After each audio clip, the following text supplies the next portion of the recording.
It really be like that, my friends. It really be like that. Woof. You like that? You like that? Welcome back, everybody. Thank you guys for being here. Thumbs up the ting. Free to click like on the stream. Man. I appreciate you guys being here. You got me without my glasses today. You got me in the white shirt that I haven't worn for a long time. Appreciate y'all. Look, let's get a couple of things out of the way first and foremost, okay? I have a lot on my mind, a lot weighing on my mind. And the streams are always helpful to me. They're like therapeutic to me, helping me, get my thoughts out and leaning on you guys for support, even though this is through the internet and parasocial. But one thing that I've been really heavy on recently is, look, I have tried for the last 7 years almost. I have really tried to do the Lord's work. A lot of people have told me, you're doing the Lord's work, you're doing God's work. This is like the most common phrase people use towards me, and I'm very flattered and I'm very humbled by it. But I am at a point now in my life where it's just impossible, in my opinion, to it's impossible to look at the current landscape of our society, really, and really the world as a whole. It's been very illuminating for me these past 3 years to just see how the world really works and how, for example, like the dominance of Western society, for example, the dominance of the United States is really just bolstered and undergirded by violence or the threat of violence or the implication of violence or the worry, the fear of violence. Just a bigger gun pointed at the smaller gun. And there is this, the saying, every minute there's a sucker born. I hate this saying because it is true, but I just hate the designation of the word sucker. Like people are idiots if they get scammed, or okay, that sounds good. And, I've always said, I don't think people who get scammed either by MLMs or anything else are dumb. I think that anyone can find themselves in a less than stellar situation. Anyone can become vulnerable. Anyone can become desperate. People fall on hard times, unfortunately. And, every type of cult you can think of, religious, political, or otherwise, usually they have very, the big ones, they have very intelligent people who are members. They have lawyers and doctors and, well-educated, well-to-do people who are in them. So this is why I don't like the phrase, every minute there's a sucker born. At the same time, I've come to the realization that I'm probably doing myself more harm than good by trying to swim upstream, so to speak. And, CoffeeZilla has this saying, which is like obviously a sarcastic sort of saying where he says crime is legal. Obviously, crime is not legal. It's an oxymoron statement. But it's just a commentary on how widespread and commonplace things that clearly bring a bad outcome for most people are just sort of explained away or shrugged away, or it feels like nobody cares. And I realize I am I am somebody who's in a bit of a predicament. 7 years has gone on since I first put out my first video about World Financial Group, right? And I'm now starting to see I'm almost becoming like an old head or an OG, where I'm now starting to see people who are like the next generation, if you will, the people who I'll give you a great example. 7 years ago, someone who was 11 years old is now 18 years old. When I graduated high school and my former best friend joined World Financial Group, we were about 18, 19 years old. So an 11-year-old child who would have had no interest whatsoever in my World Financial Group video 7 years ago, quite possibly, plausibly, potentially, has now been prospected and recruited to that thing. And maybe they've seen my video, maybe they haven't. I think it's great that it's out there as like evergreen, content for people to see. God did. Alexanderson what? 12 Who's this? DIDDDDD. 50 Canadian dollars. No way. First time live. Let's go, Marku. Is this real? First time live? From Alex Anderson? Is this a real thing? Dude. Thank you so much, Alex Andrason. First time live. Let's go. Wow, it's true. I just checked. It is the first time. Dude, thank you so much. You are a legend. You are an absolute legend. Carrying the stream and dropping the big bag first thing in the beginning of the stream. Welcome to the cult. Yes, thank you, Alex. No, I really do appreciate it. You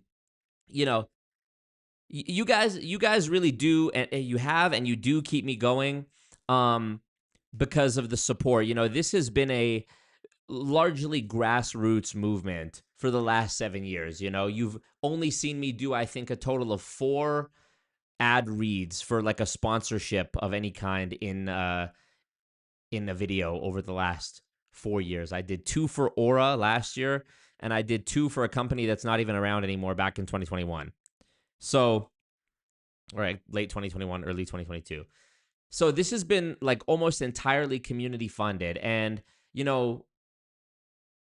my Patreon is no more, and that was a big blow. The lawsuits and the legal fees continuing to grow are a big blow.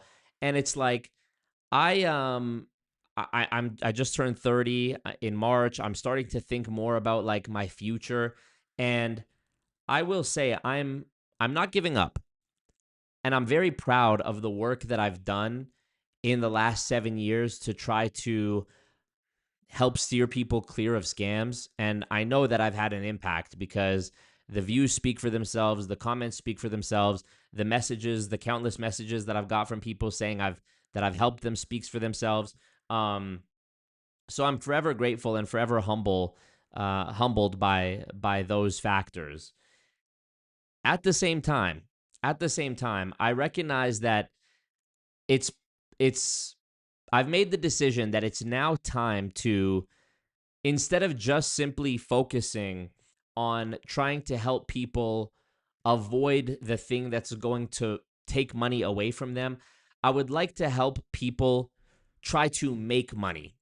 And obviously, the red flags go off in my mind anytime I see somebody on the internet telling me they're going to teach me how to make money, because it usually, in my opinion, in my experience, it's usually bullshit. It's usually some, I call it the pyramid paradox, where you lie to me and tell me you know how to make a bunch of money so that I trust you with my money. And then actually the way is just you telling me to make videos that I'm telling other people that I'm going to make them money. And it's just, it's its own little sort of pyramid scheme in a way. And, that's why I've always steered my content towards deterrence. Even my paid, the one-on-one calls, those have always been about like deterrence. How do you talk to a friend or loved one who's in MLM? How do you get them out? Whatever. And I don't know. I'm just looking at the landscape. We're going to talk about some things today. One of the things we're going to talk about today, like you saw alluded to in the thumbnail and maybe on my Instagram story if you came from Instagram, is, the FTC taking action against scammers. That's a great thing. But the amount that happens compared to the amount of harm that's done, it's almost inconsequential in the grand scheme. We're going to look at some things regarding monopolies in Canada and in the US as well. There was recently a big development in the Ticketmaster Live Nation monopoly. There was a lawsuit about this. And we're going to be looking at that. And I just sort of looking at the landscape, and specifically when it comes to Canada. I was born and raised in Canada. I've always loved Canada. And I'm just simply taking an inventory of the world around me. I'm looking at taxes. inflation, cost of living, um, you know, the future, housing prices, the housing market, um, groceries, you know. I'm looking at all of it and I'm thinking, okay, I uh I need to it's not enough anymore for me to just tell people don't join an MLM. If anything, I think yes, that needs to be um more awareness needs to be granted for those things, needs to be given to those things as well, because as people continue to get crushed by the increasing costs of the world around them, they're going to become more desperate and they're going to inevitably be scammed, or at least the likelihood of them being scammed will go up just purely based off their own desperation. You guys may remember 6 years ago when I made the video about ACN, Nathan in that video said, my business booms in a down economy. The worse it is, the better I do. Something to that effect. I might not be quoting him exactly. And he was correct in my estimation, but not because it was such a great business, because when people are struggling, mind you, this was like right before COVID happened. I filmed that video I think I filmed it December or January of 2019, 2020. And it came out in the summer of 2020. So we were like a few months into COVID. And yeah, I think he was absolutely correct. And so, you know, I realize that I'm one guy and we are many people. We are over 100,000 strong and I'm so proud of that. But if me, Hannah Alonso, CoffeeZilla, I'm going up in terms of subscriber count here.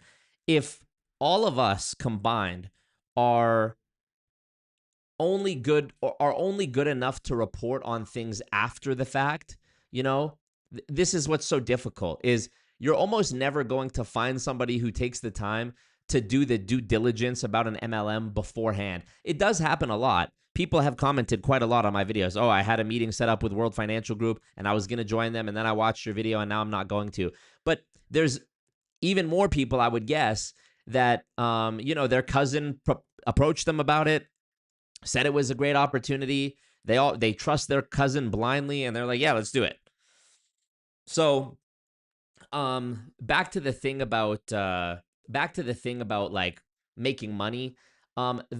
I never wanted to offer anything that's teaching people how to make money before, because frankly, I was still figuring it out. And what did I know? I was a struggling YouTuber and I wasn't going to lie and say, oh, I've made millions of dollars and blah, blah, blah. So just, buy my course and I'm going to teach you how to do it. It would have been very easy to do that. I'm sure I could have cashed in on the 7 years of goodwill that I built up with my audience. And I'm sure I could have squeezed out of the 120K I have on YouTube and the 30K I have on TikTok and the 25K I have on Instagram. I'm sure I could have squeezed a decent chunk of change out of the people who trusted me if I had just taken advantage of them and said, fuck it.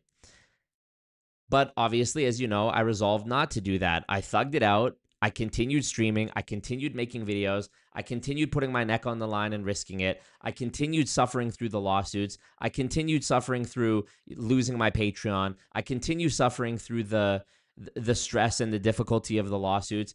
I continue to try to have hope for a better future. And I'm sure in the future I will look back and think, okay, this was all worth it. It's easy to look back on difficult situations in your life and go, oh, that was a hard time, but I got through it and it was for the best because it led to this. Or here's the lesson I learned from that. But when you're actually in it, it's impossible. When you're in the middle of the storm, it's impossible. And I've been in the middle of the storm, y'all, for a few years now, especially this last year. This last year has been the hardest year of my life, without question. Without question. It doesn't even compare. Not even to years where relatives of mine have passed away.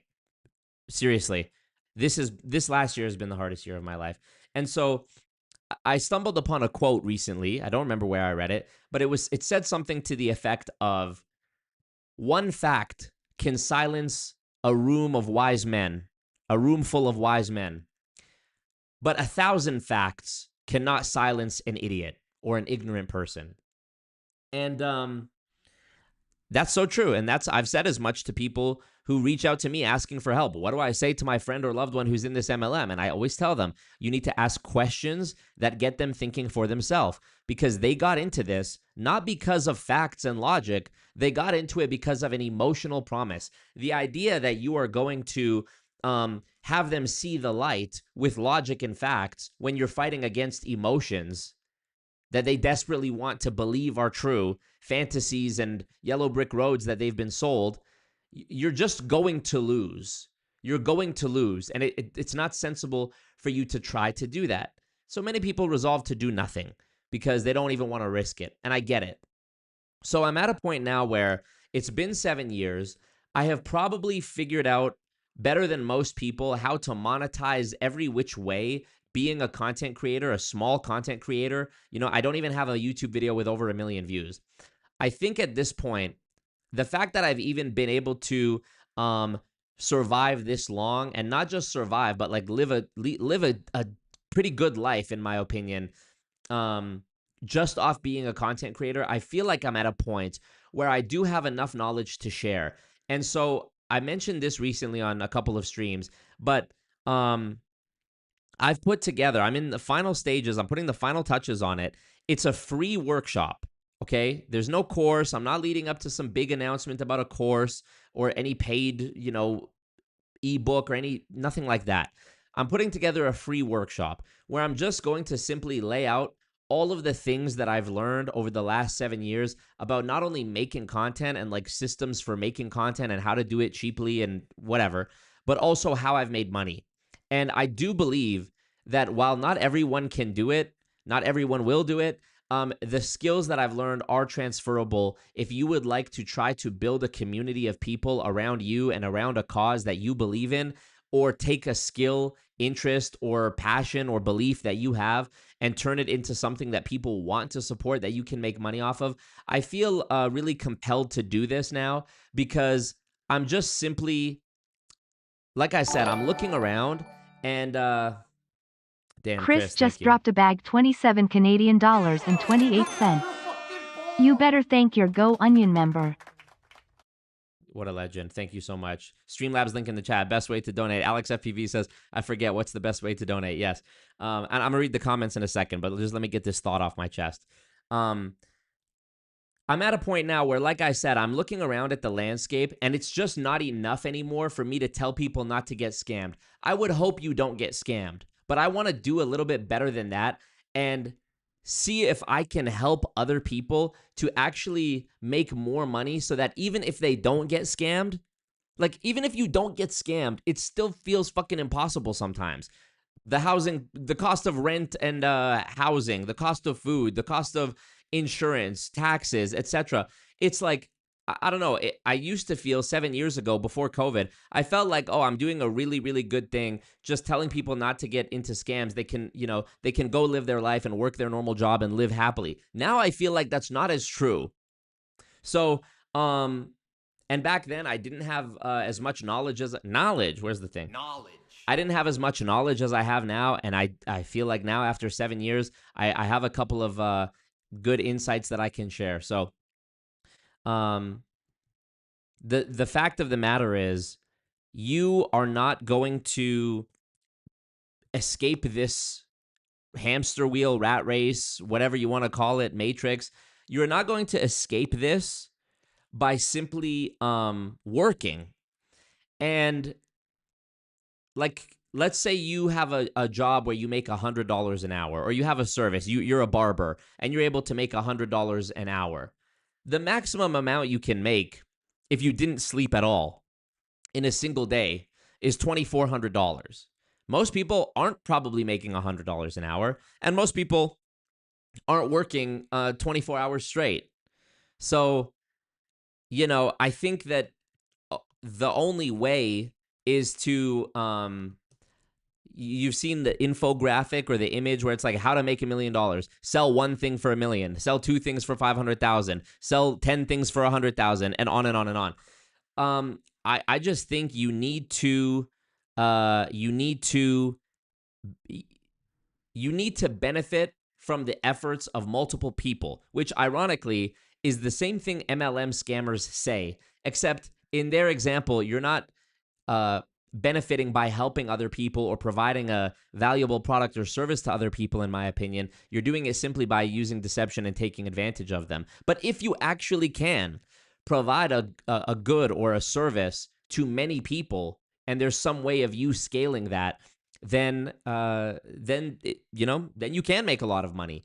And I will just say from my own experience of being on social media for the last 7 years, even without me being like a mega viral creator who gets millions of views and has hundreds of thousands of subscribers, I've still been able to do this full time because of the strategies that I've employed. So I'm going to be doing this free workshop. I'm aiming to do it hopefully this weekend. If not this weekend, definitely next weekend.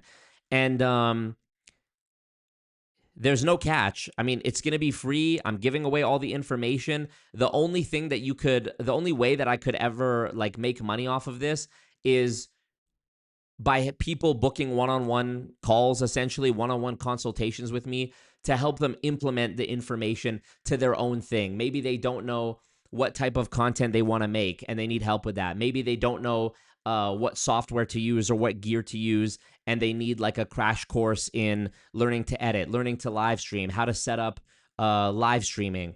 Maybe they need help figuring out what product or service they should sell, how to set that up, how to sell it. I've done everything. I've done Patreon. I've done merch, which you can still go alwaysmarcomerch.com. I'm actually waiting for my I'm a numbers guy merch to come in the mail right now so I can wear it on stream.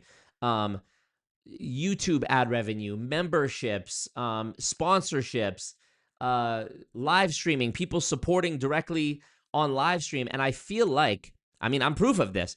If you are able to diversify in these multiple ways and actually have a system in place for how to be able to do all of this stuff, even starting out part-time and then growing it, if you're able to diversify and make a little bit from merch and make a little bit from donations and a little bit from AdSense and a little bit from Patreon and a little bit from this or that, you absolutely can, in my experience, in my opinion, you absolutely can make money off of social media without having a huge follower base. And I honestly, like I said, I'm not a millionaire.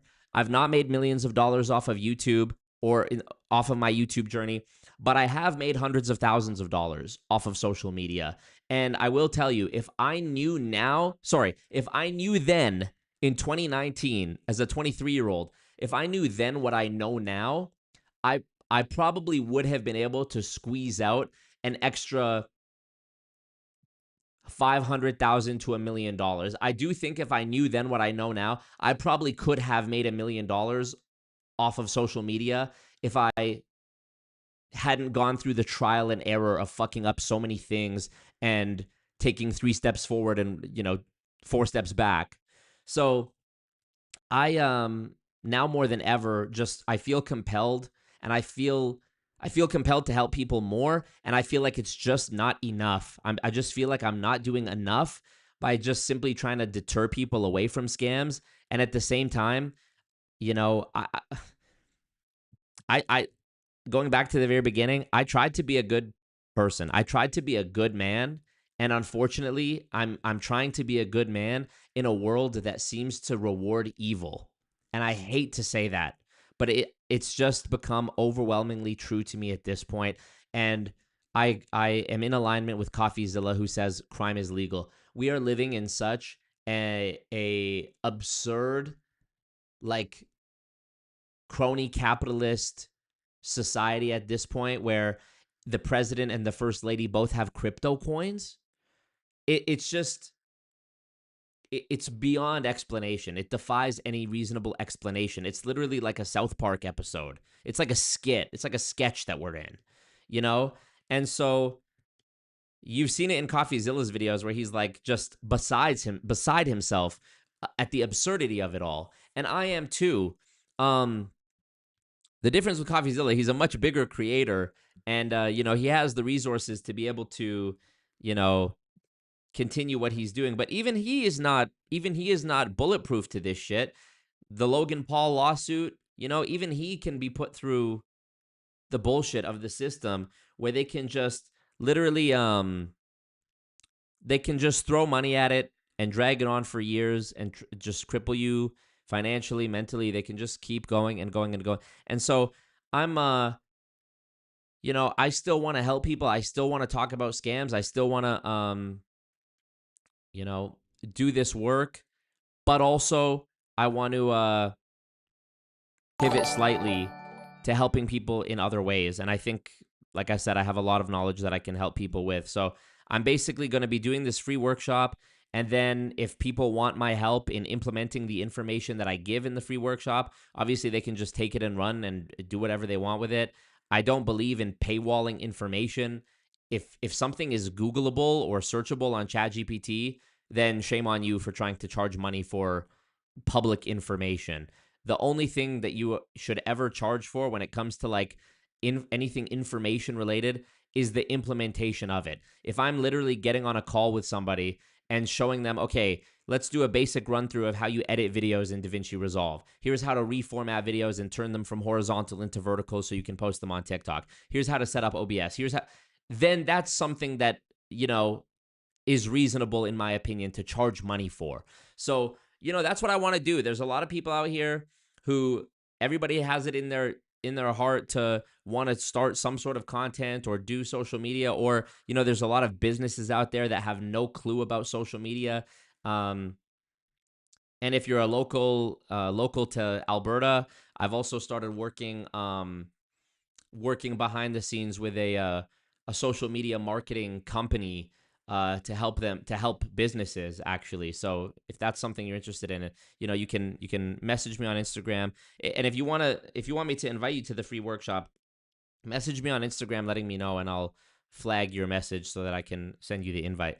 But yeah, I just wanted to mention that because that's how I'm feeling. That's how I'm feeling. That's to me what makes the most sense when I'm looking at the chessboard. So, yeah, appreciate you guys. Thank you for listening. Let me read some of your comments. I want to welcome you and thank you for being here. Also, reminder, even though I appreciate it, the Streamlabs link in the chat is the best way to donate. So, what up to all the mods, all the members? Benjamin left a comment. Benjamin left a comment that said, "Let my 20 years of drywall finishing is proof that hard work won't get you there." Yeah, so true. What up, Brandon C? What up? Alex Anderson is the GOAT. Yes, thank you again, Alex Anderson. Alexander FPV also, Wagwan. Alexander FPV is cooking up. Don't let me forget that he said he was chefing something up on Saturday. Monsoon the Goon, what up? Traveling Lunatic, be safe on your 5,600 miles. Love that you're listening to Always Marco on the on out there in the big bad world. Burger Baron, what up?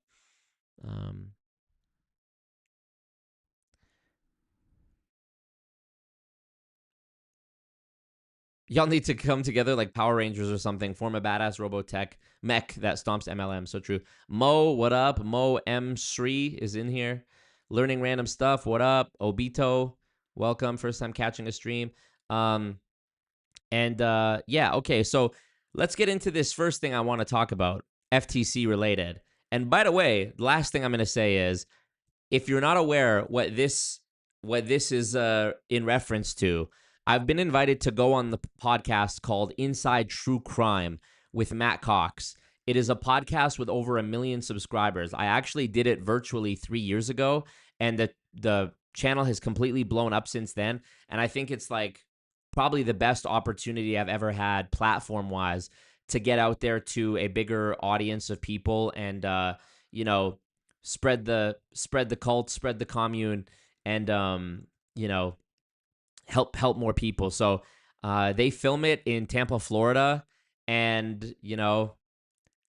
I'm in Canada. If you know anything about Canada, our insurance companies, our banking, our groceries, our airlines, and our what's the other one I'm forgetting? Telecom, among other things, are oligopolies where a few companies or one company owns everything, every competitor in that space, and so you're just subject to whatever price they want you to pay. You literally have no other option.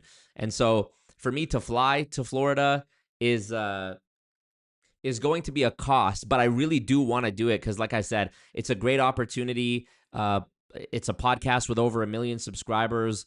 I feel like I have a lot of untold stories to share, and I would just absolutely love to be able to do something like that. So if you guys want to support my mission in Florida, my trip down there, the more money we get, the more I can do. There's also, if you're unaware of Scientology's presence in Clearwater, Florida, it's not far from Tampa. I would also love to go do some boots on the ground journalism at the Scientology headquarters in in Clearwater, and see how they have reacted in response to the recent trend of teenagers going and raiding the Scientology recruiting centers. And like, you know, I just think we're at a pivotal stage when it comes to Scientology and the public sentiment around them. And so, yeah, I'd love to be able to do that as well. Also, Sam here saying Wagwan my Druze. I also mentioned how a relative of mine, actually he's not a relative, but for the sake of making this easy, I'll just say he's my relative. A relative told me recently about this event that happens to be happening in Florida at the same time that I'm invited to go do this Matt Cox Inside True Crime podcast. And it's essentially like a young adults weekend get together for people in the Druze community. Now, technically, because of my lineage, because of my parents, I technically qualify as Druze. It's an ethno-religious thing. And, you know, I'm skeptical. I'm just a naturally skeptical person. I agreed to go because I thought it would be a good opportunity to, kill multiple birds with one stone. Perhaps it could be fun. I wanted to go somewhere that my relative was also going to be.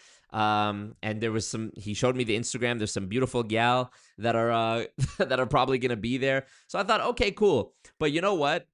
My whole 30 years, I've known nothing about what Druze is or what the Druze people believe or what they do. And the more I learn about it, the more sort of sussed out I get. I don't think any of the people that are going to this thing are like that deep into it where it's like something I should be worried about. I'm pretty sure everyone's just casual and they all just want to marry Druze because their parents told them to. But bro, I've been watching some shit about how it's like the origins of Druze is like it's an offshoot of Shia Islam, and how basically the equivalent of Jesus in the Druze belief is a character named Jethro, and Jethro married the daughter of Moses, like from the Bible, Moses. And so there's a blood covenant between the Druze and the Jews. And that's why to this day, there's like Arab Druze that serve in the IDF. I'm like, yo. No, don't clap for that. Don't clap for that. I'm like, yo, hold up. So now I'm equal parts thinking like this might even be a video. I got to tread lightly because like I said, I have relatives that are like, part of this, but I just can't help the investigator in me, the skeptic in me, can't help but be like, what are y'all actually up to? What are y'all actually doing here? Because it's so secretive. Nobody is allowed to read, even if you are Druze, you're not allowed to read the religious texts unless you're like a high status, you have to have, it's weird, dude. And to me, I've talked to relatives about this recently. They all assure me nothing sus is going on, and we all just want to, make our parents happy and marry Druze. But bruh, you know me. If you're keeping secrets and you won't tell me what you believe, at a minimum, what you believe, then my default thinking is that you're doing something not good. The burden of proof, I would think, is on the person. The burden of proof is on y'all to confirm to me that nothing sus is happening. Why do I have to take your word for it? Y'all fucking keeping secrets over here. I even asked one of my relatives, I said, like, why is it so secretive? And they were like, well, you have to, you wouldn't start a child with reading, you wouldn't start a child at church of learning all these stories and whatever. And I'm like, yeah, but okay. So you're going to sort of drip feed the information and give them breadcrumbs. But like, why? Is there some big revelation that comes when I turn 60 years old and you finally reveal to me the secrets of the Druze faith and now I know? Or what? And they were like, no, it's not that. I'm like, bruh. To me, it sounds like, and again, I could be wrong, so don't quote me on this, but like, bro, in Scientology, they start you with like how to communicate and, how to, use your mind or whatever the fuck. And then eventually, the big revelation that they save till you're like deep in enough is that Xenu from another dimension, what's the story of Scientology? That Xenu, the space overlord villain, put all the people in the volcano and then dropped a nuclear bomb on it, and all the spirits of those people came to Earth, and now they live inside of us as Thetans, and we need to spend money on Scientology to go clear and get rid of the Thetans and become operating Thetan level 10 and hang out with Tom Cruise.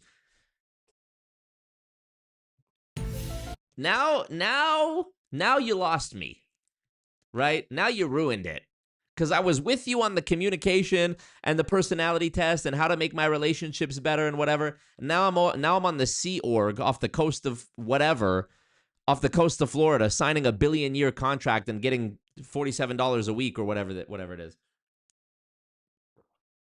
So what's up, though? Anyways, so this is part of the Florida mission, is I want to go and see if I can figure out Wagwan with the Druze. Because I don't care that I'm a member of it, technically, by my blood. I didn't choose that. So I'm going to go see for myself objectively, what's up with it? And Mo says, but Druze produces insane baddies, though. This is true. Some of the gal that my relative showed me that have been on this Druze, these Druze events in previous years, bad gal. But maybe that's part of the trap. Maybe it's like it's like an Israeli honeypot operation where it's like, oh, so you want to come hang out with us and have our fun, casual, weekend getaway event with these bad gal? And then I'm like, yeah. And then I'm dancing. I'm on the boat dancing when we're having like a nice weekend thing in Florida. I'm there on the beach, chilling. And then somebody comes, taps me on the shoulder. Yo, Marco, come check something out real quick. Oh, all right, cool. I'll come check some shit out. And I walk in, and they're standing around me in like cloaks, talking about, are you ready to commit yourself to the Druze? And I'm like, whoa. What do you mean by that? What is it? So, De-Influence Darling says, Mormons call it milk before meat. Interesting. Marco is in the Druze cult, confirmed. Bro, if you guys want, later on during this stream, I'll show you a video that I watched. We can watch it together about like the history of the Druze, and it's something. Look, man, no disrespect to anybody, no disrespect to any of my relatives, nothing like that, but like, you literally cannot fault me for being a skeptic about something that you're being secretive about. Like, you're proudly flying the flag, metaphorically speaking, of being Druze, but you won't even tell me what that means. What's up? What's up with it? One of my relatives recently told me that the Druze believe they're a chosen people. I was like, yo, hold up. Now you're doing too much. We're a family, yeah. Bumper Club. Yo, Wayne, Drake, all my life, man, sake. If I did, I'd menage with him and let him eat like a cupcake. My man full, he just ate. I don't duck nobody but tape. Yeah, that was a setup for a punchline on duct tape. Worry about if my butt fake. Worry about y'all hoes us straight. These girls are my sons, John and Kate. +8 when I walk in, sit up straight. I don't give a if I was late. Dinner with my man on a G5 is my idea of a update. Hut 1, hut 2, big butt 2. F with them real hitters who don't tell no one what they up to. Had to show bitches where the top is. Ring finger where the rock is. These girls couldn't test me even if their name was Pop Quiz. Mad, we don't with. Bad, we don't with. I don't with them chickens unless their last name is Cutlet. Let it soak in like seasoning and tell them, blow me. Lance Stevenson, raise everybody in the cup in the sky.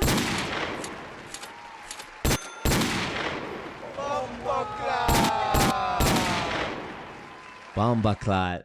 Alex FPV. Alex FPV was, I'm going to show you exactly what just happened. Alex FPV for the last year has been doing this. On the beach. He's been like, oh, okay. Oh, another stream. Okay. I'm going to watch it on the replay. And Pandi replay. Now we get him. IRL. Alex FPV says cooking. He saved it up. Bro, you know what's crazy? The last bag from Alex FPV, March 15th, 2025, my birthday. And he donated and he said, happy birthday, pussy-o. Aw, how sweet is that? And then he's like, you know what? After that, I'm going to keep him guessing. I'm going to keep him. Maybe I'll be back. Maybe I won't. I'm going to keep him guessing. And he comes back and he goes, you know what? Here go 2 mo for y'all. Here go 200 mo. We were talking about $100 bills. He went, you know what? Here go 2 mo for y'all. Here go. Let me play you the clip. Here go 2 more for y'all. This is Alex FPV right now. Literally. Thank y'all for taking on this ride with me. Yeah. You know what? Here go 2 more for y'all. Yeah. That is a real clip of Alex FPV just now dropping the bag for the stream. So big up, Alex FPV. Thank you so much. Literally. He went, thank y'all for taking this ride. He was me. Thank y'all for taking this ride with me. Here go 2 more for y'all. What a legend. Appreciate. Megan Wawa Whale says, haven't watched the stream in over a year? Fix up. Fix it. And I pop in on the Nikki bars. I'm glad some things never change. Well, thank Alex FPV for that because he hasn't dropped a bag in over a year. So you haven't popped in on a stream in over a year. Now he hasn't dropped a bag in over a year. Now he did. So that's good. Mo says, is it me or is your stream lagging a lot? It's you because I have perfect playback on my monitor here. So refresh it. De-influence darling, what up? Burger Baron, Alex FPV, thank you. Honestly, legend. Real IRL friend. Even though we haven't met in person, we're much overdue for that. Thank you so much. Appreciate you. Love you. Starla Marie has a comment that I want to read. First, I want to read Monsoon the Goon's comment. Keep him guessing. He says, I really appreciate the weekly streams for entertainment and the State of the Goonion Big M does. Truck fit. Me and my truck fit hat with my iPhone 5 with a cracked screen. And the 3D glasses with the eyes popped out. Appreciate you. Starla says, hi, Marco. I understand what you're saying. There's so many things you can do in this space that are meaningful, regardless of the uphill battle. If we look at it on a smaller scale, all the small victories win. Hey, hopefully. But are the small scale victories worth me ruining and destroying my own life in the process? That is the question. Jason Todd's Toes says, set up a bot that automatically sends people to workshop when they type a specific word. Oh, you think I'm not on that already? Trust me, daddy. That Drake clip where he's like, trust me, daddy, when he's drunk. Appreciate you. Yep. Automations is also something that I'm actually teaching in the workshop. Wagwan my Druze. Marco has the makings of a 33rd degree Druzealite. Yeah, I'm just skeptical. Tel Aviv flight next. Yo, hold up.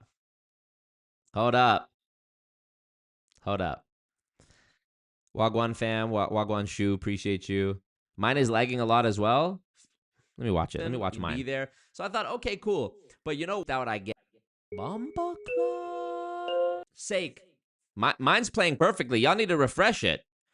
Refresh the feed. Mo says, I refreshed. It's good. Alex says no lag here. Well, what is the data we have in front of us? Alex donated $200 and he has no lag. What does that tell you? Hint, hint, nudge, nudge. Hint, hint, nudge, nudge. Is that a Brinks truck I hear? Back it up. Thanks, Marco. All right, let's look at this. FTC. If you guys have seen the Lego Batman movie, there's the scene where Killer Croc is like, I did something. I always reference that, even though it's such a throwaway line and nobody even knows what it means. But it's a reference to the 2016 movie Suicide Squad, where Killer Croc just looks cool, but he actually does nothing. Like, you could have removed him from the movie and nothing would have been different about the movie. And so in 2017's Lego Batman movie, they sort of poked fun at that, where Killer Croc's character actually like presses a button to start some detonation sequence for a bomb, and he goes, I did something, which is a reference to the fact that he did nothing in Suicide Squad. So FTC, I did something. FTC takes action against very high-level conversation, very high-level MLM participants, okay, who deceived workers about the amount of money they can earn. Shocked Pikachu face. FTC order settling the agency's allegations will prohibit Stephen and Gina Merritt from making deceptive earnings claims. Now, I know you guys are wondering, who the bumbaras blood clot is Stephen and Gina Merritt? And what kind of name is Stephen anyways? I'm kidding. Well, I can't speak to the merits of their claims, am I right? But I did look them up, and I'm telling you right now, this is how it looks on Google. I did not edit this. I did not Photoshop this. They really just look like that. And, you know, I'm not making any allegations. I'm not making any inferences or findings of fact. But when you look at these faces, do you feel trusting? I'm getting serious. You know what I'm getting? Kenneth Copeland. I'm getting serious. I'm getting serious Kenneth Copeland Uncanny Valley vibes from Shawty right here on the left. Both of them, actually. Spot the difference. I don't know how to explain it. What's it called? Physiognomy? Where you sort of like read people based on their facial features, something like that. I can't call it, but something feels Madame Tussauds Wax Museum. Okay? So let's see what the claims are that the FT, mind you, I'd never even heard of these people before, but let's see what the Fed, what the boys in blue are saying. All right, let's see. It was weird to Alex Anderson donate just before I was about to, says Alex FPV. All the Alexes pulling up and dropping bags today. Earnings claims isn't enough. It needs to be a problem to call it a business. That's true, Benjamin, but hey, hopefully we're getting there. Hopefully, you know, it's all good. DTI Investigator, what up? Yes, LifeWave. We're going to read this. Matt had my friend Mike Lee, a.k.a. Bean Shooter 69. It's a great... Oh, you're talking about Matt Cox. Hell yeah. All right, let's read it. This says, okay, FTC alleged in a complaint that Stephen and Gina Merritt, senior-level participants in an MLM called LifeWave, deceived consumers about the amount of money they could earn from selling products and recruiting new participants for the company, which sells health and wellness products. Quote, the Merritts, the funny thing is their last name is Merritt, you know, like something having merit. The Merritts used inflated earnings claims to entice potential participants to join LifeWave, when in reality, most people did not earn money, said Christopher Muffridge, director of the FTC's Bureau of Consumer Protection. Shout out Chris Muffridge. Honestly, I've liked what I've seen from him so far. Big up, Chris Muffridge. Big up the youth them way out to Kingston. Where's the button? Losing my moment. Losing the timing. And we lost it. The youth them way out to Kingston. The FTC has been very clear that if you tell consumers they will make lots of money, you need to back up the claims. So simple. So absolutely simple. And yet so elusive to so many. The FTC alleged that the Merritts repeatedly claimed people could earn substantial income from selling LifeWave products and recruiting new members. For example, in a video posted to their YouTube in May 2025 from a recruitment meeting, Gina Merritt said, "We're going to make you a, can I say buttload?" Oh, naughty, naughty. Using that naughty language, Gina. We're going to make you, can I say, a buttload of money. I cannot wait to help you guys get to the top rank and make $25,000 or more a week. Stephen Merritt also said at the same meeting, "The money keeps coming, even if you don't show up, and you can't stop it. It's like a spigot of water, but a spigot full of $100 bills throwing at you, coming at you. You can't stop it. Anybody want that? Raise your hand if you want that." Despite these claims, according to the complaint, LifeWave's own income disclosure statements show that most people make little or no money. In fact, LifeWave's 2024 income disclosure statement stated that 79%, so almost 80% of active participants earned nothing in commission payments in 2024, and that at most only 0.035% of active participants earned more than $25,000 a week in 2024. God damn. So let me do some quick maths. What is, I'm actually not doing math, I'm just Googling. What is 0.035% of, let's say there's 10,000 people in it. Okay, not so bad. Let's be fair to them. 0.035% of 10,000 is 3.5. So roughly 3.5 people. So we could guess that if Gina and Steven are two of the people making these claims, would I be far off the mark from thinking that they were two of the people making that kind of money? Okay, so them and maybe one other person was actually making that kind of money. Let's say there was 5,000 people in it, for God's sakes. What is 0.035% of 5,000? Oh, it's 1.75 people. So we're somewhere in the ballpark. Let me see. How many people in LifeWave?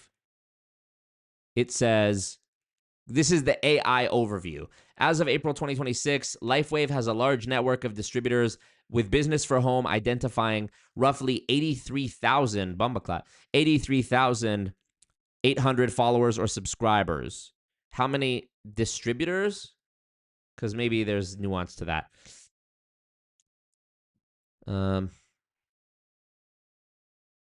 Okay, company data. Some data sources indicate a smaller core employee/distributor list of around 700 to 1,000 people, though this likely only represents a fraction. Okay, so we don't know. Virtual conference, 2021 virtual conference was attended by 3,000 distributors.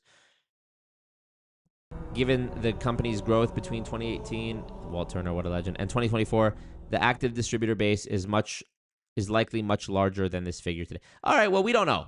We don't know, as Patrick Bet-David would love to say. So, but still, you get the point that scarcely anyone is making money. And even more scarce is the amount of people making that kind of money. DTI Investigator says, "Don't stop the accents. You're so good at the accents." Thank you, DTI Investigator. You know, it's interesting. Recently, I got a couple, and I literally mean a couple, maybe 2 or 3, comments of people admonishing me for using a black scent when I impersonated or mocked Stormy Wellington and the one lady that was in her video who said Istanbul instead of Istanbul. And I find it really interesting how selective people's outrage is when it comes to a group that they're a part of. And I actually think maybe only one of these people was black that made this comment. But funny how I don't get any people admonishing me when I do an Indian accent, when I'm mocking the Indian psychic scammers that I had a video about, or when I do an Indian accent mocking Hartage and his boy that were in my WFG video back in the day, or nobody gets upset when I do an Israeli accent, nobody gets upset when I do an Arab accent, nobody gets upset when I do an impression of Jessica Higdon, a white lady, when I do this sort of like Valley Girl waspy, you know, how are you gonna do that? When I was imitating her, nobody got upset at any of those other groups, but all of a sudden I'm now somehow punching down if I impersonate a black woman. And by the way, not just any black woman, a literal scammer who I was making a video about her getting in trouble from the FTC, doing a settlement with the FTC because of scamming, because of making deceptive earnings claims. So, like, you know, block and delete. Just block and delete me. Just blood clot block and delete me. If you any of you have seen that video. Julissa Castillo says it's giving. Oh, Julissa, what up? It's giving demonic. Those pictures, so true, so true. The cocaine look, says Randall. Stephen Gina, there's a channel who did a whole 2 episode on them at my request. What a legend. Tyler Hegeman in the chat. You guys need to know something. When you see Tyler Hegeman in the chat, and it's rare, when you see that blue shield, I want you to know that you're in the presence of one of the GOATs. That's why he's the GOAT. You need to understand that Tyler Hegeman, this channel would not be here today in 2026 if it weren't for Tyler Hegeman. Because back in like 2020, 2021, when we were early on and we were just starting out, and I was wondering, am I still going to be a YouTuber next month because the bills are stacking up? Tyler Hegeman dropped bags that were, there's still whispers to this day on the commune. There's statues and plaques on the commune commemorating Tyler and his contributions to this day. So I want to shout out Tyler Hegeman. Oh, wow. To what do I owe the distinct honor of also seeing, walking in the room right behind Tyler, Johnny Azul and Legend Gaming? When you talk about high level people, right? People who's coming in, they're doing this and that, XYZ, bing, bing, bing. And they're coming in and dropping a lot of bags, right?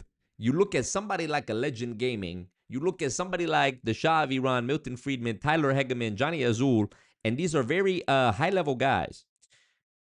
Absolute legends. Still loving Lizzo. Yeah. Tyler Hegeman, a.k.a. that black guy named Tyler, a.k.a. Lizzo lover. What do you want to know? What do you want to know?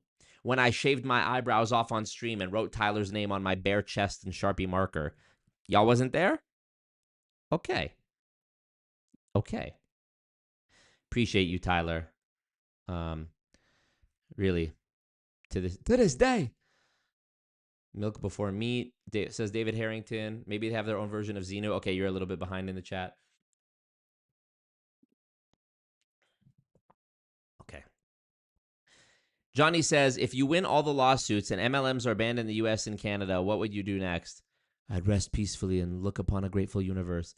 I realize that realistically, that's not what's going to happen. Even if I do win all the lawsuits, they're not going to be banned in the US and Canada. There's going to need to be a wider, like, regulatory reform, which I hope I can contribute to. But really, it's going to be very difficult as long as lobbying still exists. And I sort of came to this conclusion in the past couple of years, really the past 3 years, seeing how much public sentiment came about on the topic of Israel and Palestine. It was virtually not talked about at all before, as far as I was privy to. And then suddenly you have large swaths of people, especially Gen Z, who are staunchly anti-Israel, staunchly anti-APAC. And, despite this backlash, unlike anything I've ever seen before in my life, there's still politicians who play the game. There's still people who bury their head in the sand. There's still people who cry ADL, anti-Semitism. It's really wild to see. So you have to imagine that there would need to be something comparable with respect to ML. I mean, look at Scientology, you guys. We've all known what we've all known about Scientology for 30 years now? Documentaries, books, news, CBS, whatever, specials, 60 Minutes, all talking about it, podcasts, and they're still going.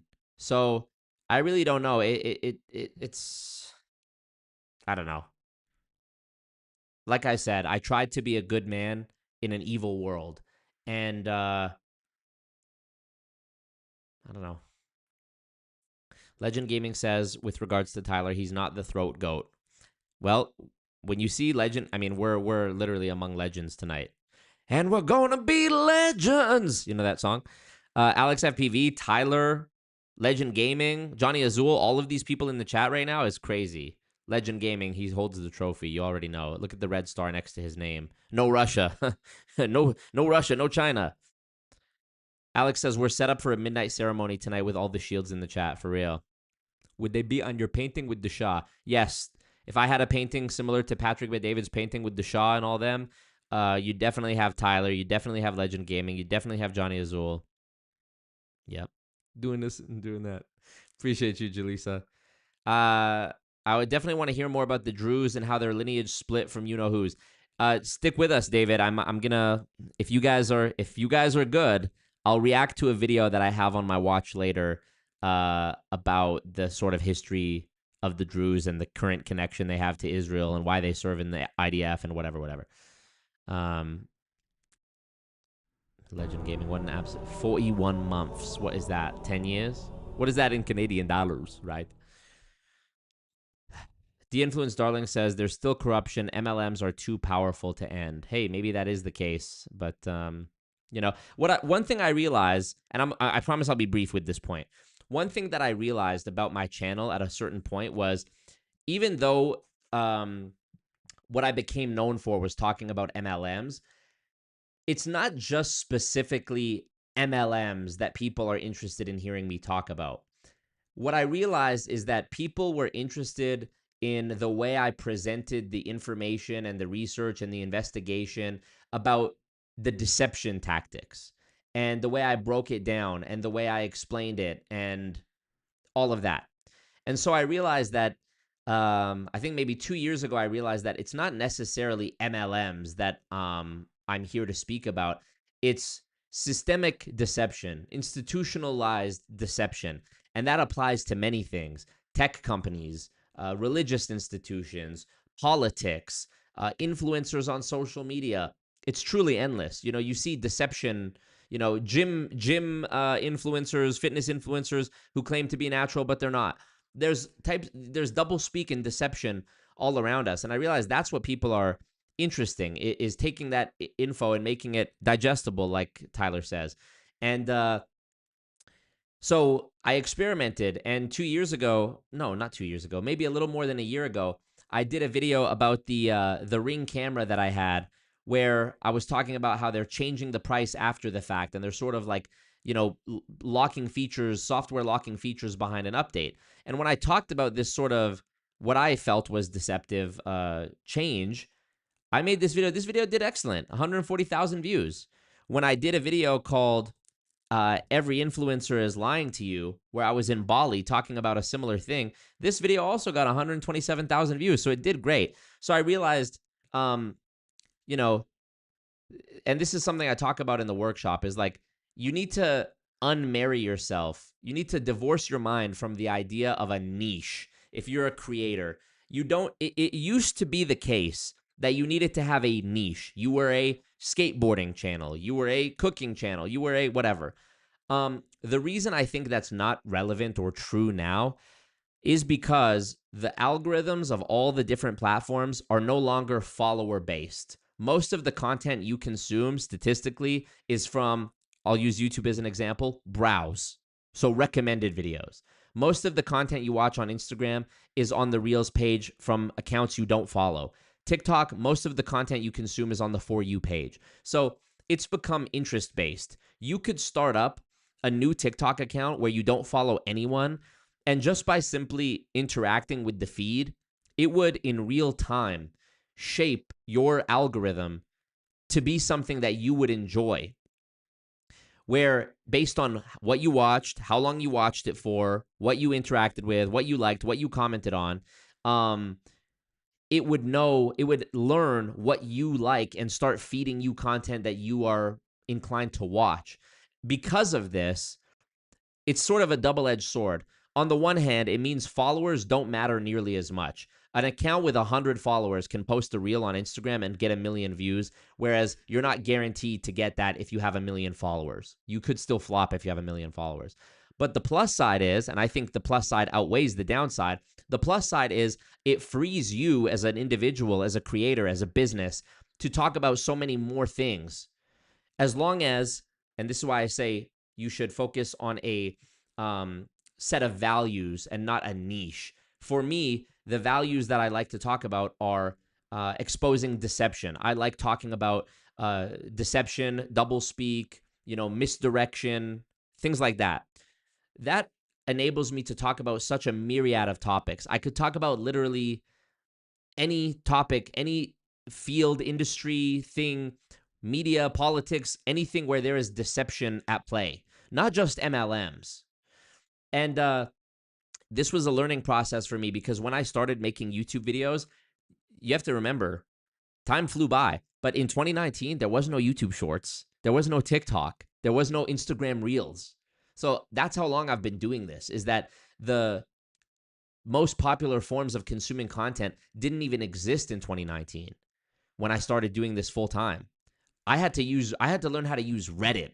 I had a secret, and it still works.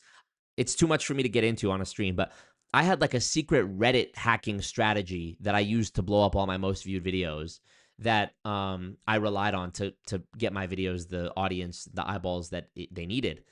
Now you have Instagram Shorts, Instagram Reels, YouTube Shorts, TikTok, and it's funny to think because back in 2019, people were telling me, "Oh, YouTube is saturated."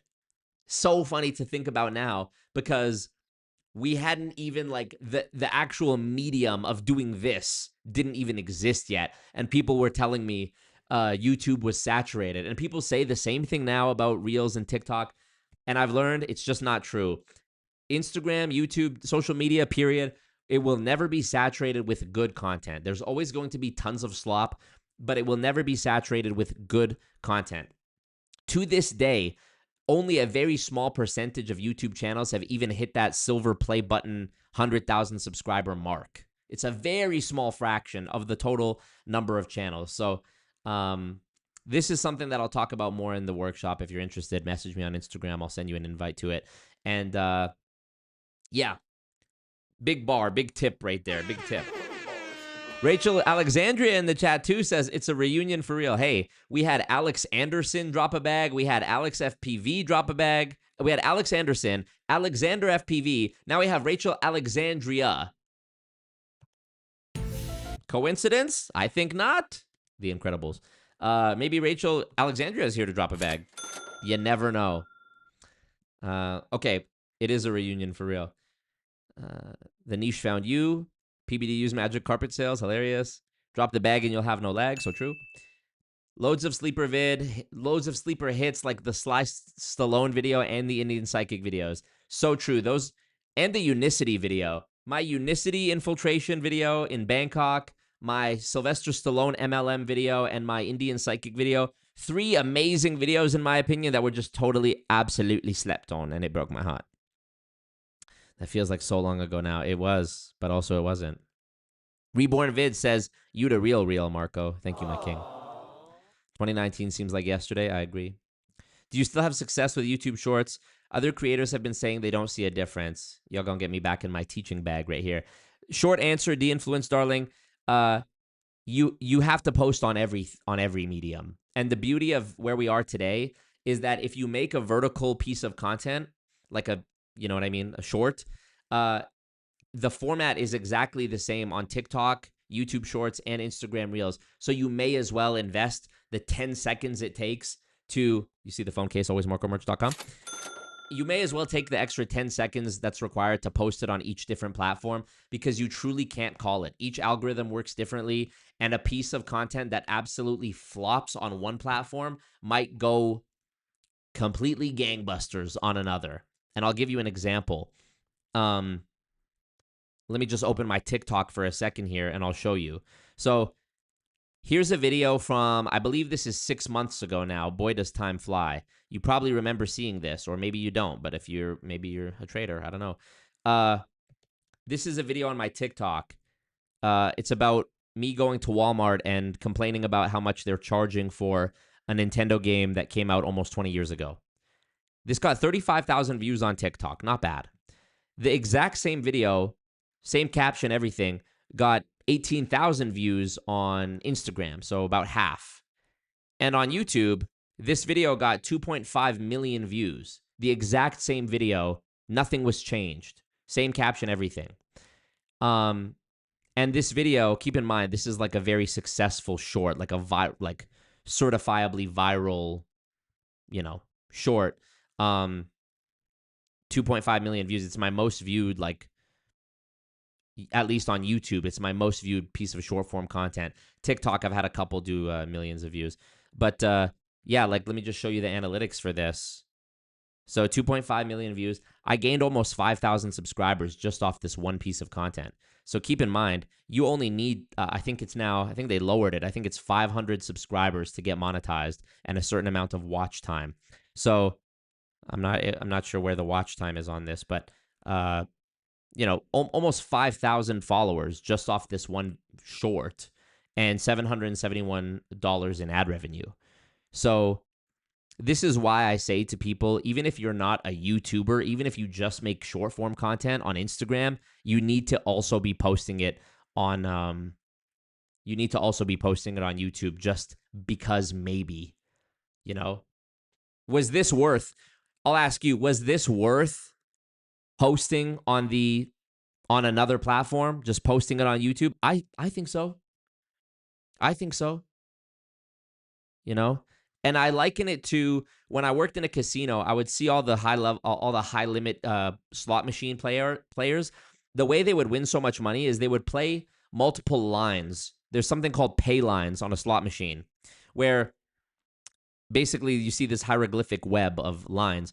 You can win by lining up the numbers horizontally, 1, 2, 3, on one of those 3 lines, diagonally, one of these ways. You can see how it's going all different directions. And basically, the more money you put in, the more money you bet on a spin, the more lines you play.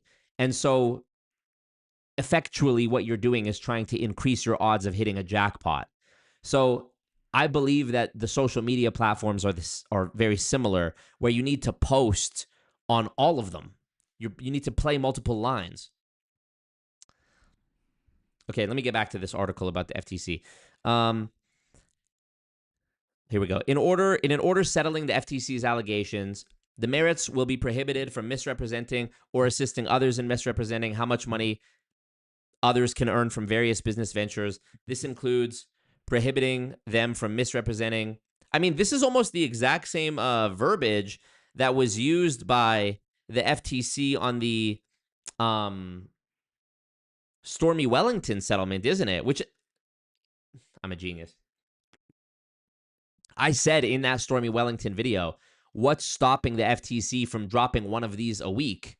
And it was like, I think only a couple weeks later that they did this one. So shout out to the FTC, honestly, because even if they're not going to make a sweeping regulatory change about MLMs in general, this still does something. Although, of course, it's unfortunate because by the time they catch these people, they've already been doing it for however many years and blah, blah, blah, blah, blah. But still, it's something. That's why I said, I did something. And that's why I called this stream, the FTC is actually doing something. So yeah, they're not allowed to expressly or by implication, including through images of homes, vehicles, purchases, or travel earnings that participants will or are likely to make, the amount of earnings that they or other participants have earned, the reason participants do not earn substantial compensation, aka they can't blame you and say, oh, you didn't work hard enough and you didn't believe, and any other material fact to consumers concerning the business venture. They're also prohibited from making any representation, expressly or by implication, regarding the amount of earnings a participant can expect to earn unless it is not misleading. They can substantiate in writing the earnings claims when it is made, and they provide evidence upon request to any individual who expresses an interest in becoming a participant. The merits also will be required to notify their downline participants about the FTC's allegations. This is the second case in the past month where the commission has taken action against high-level MLM participants for making deceptive earnings claims. The first, of course, being the Stormy Wellington one. Yeah, there it is, Stormy Wellington. So there's that. So that's good. I mean, let's hope, this is pretty boilerplate at this point, right? You can essentially copy and paste the same thing. I actually do want to see how deep their investigation went, however. Like, I want to see the actual complaint, like the exhibits of what they pointed out.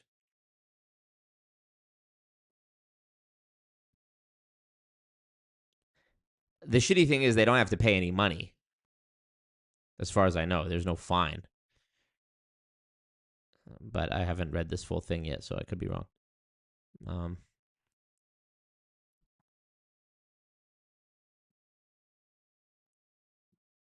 For 3 years after the entry of this order, they have to tell all employees, blah, blah, blah, blah, and any business. Okay, interesting.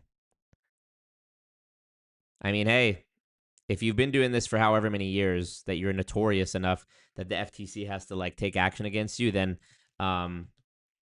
this is getting off easy, in my opinion.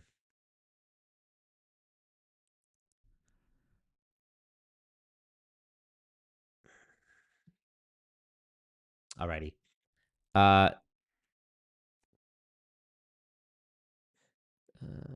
Benjamin says, my front and back door had burglar bar doors when I got it.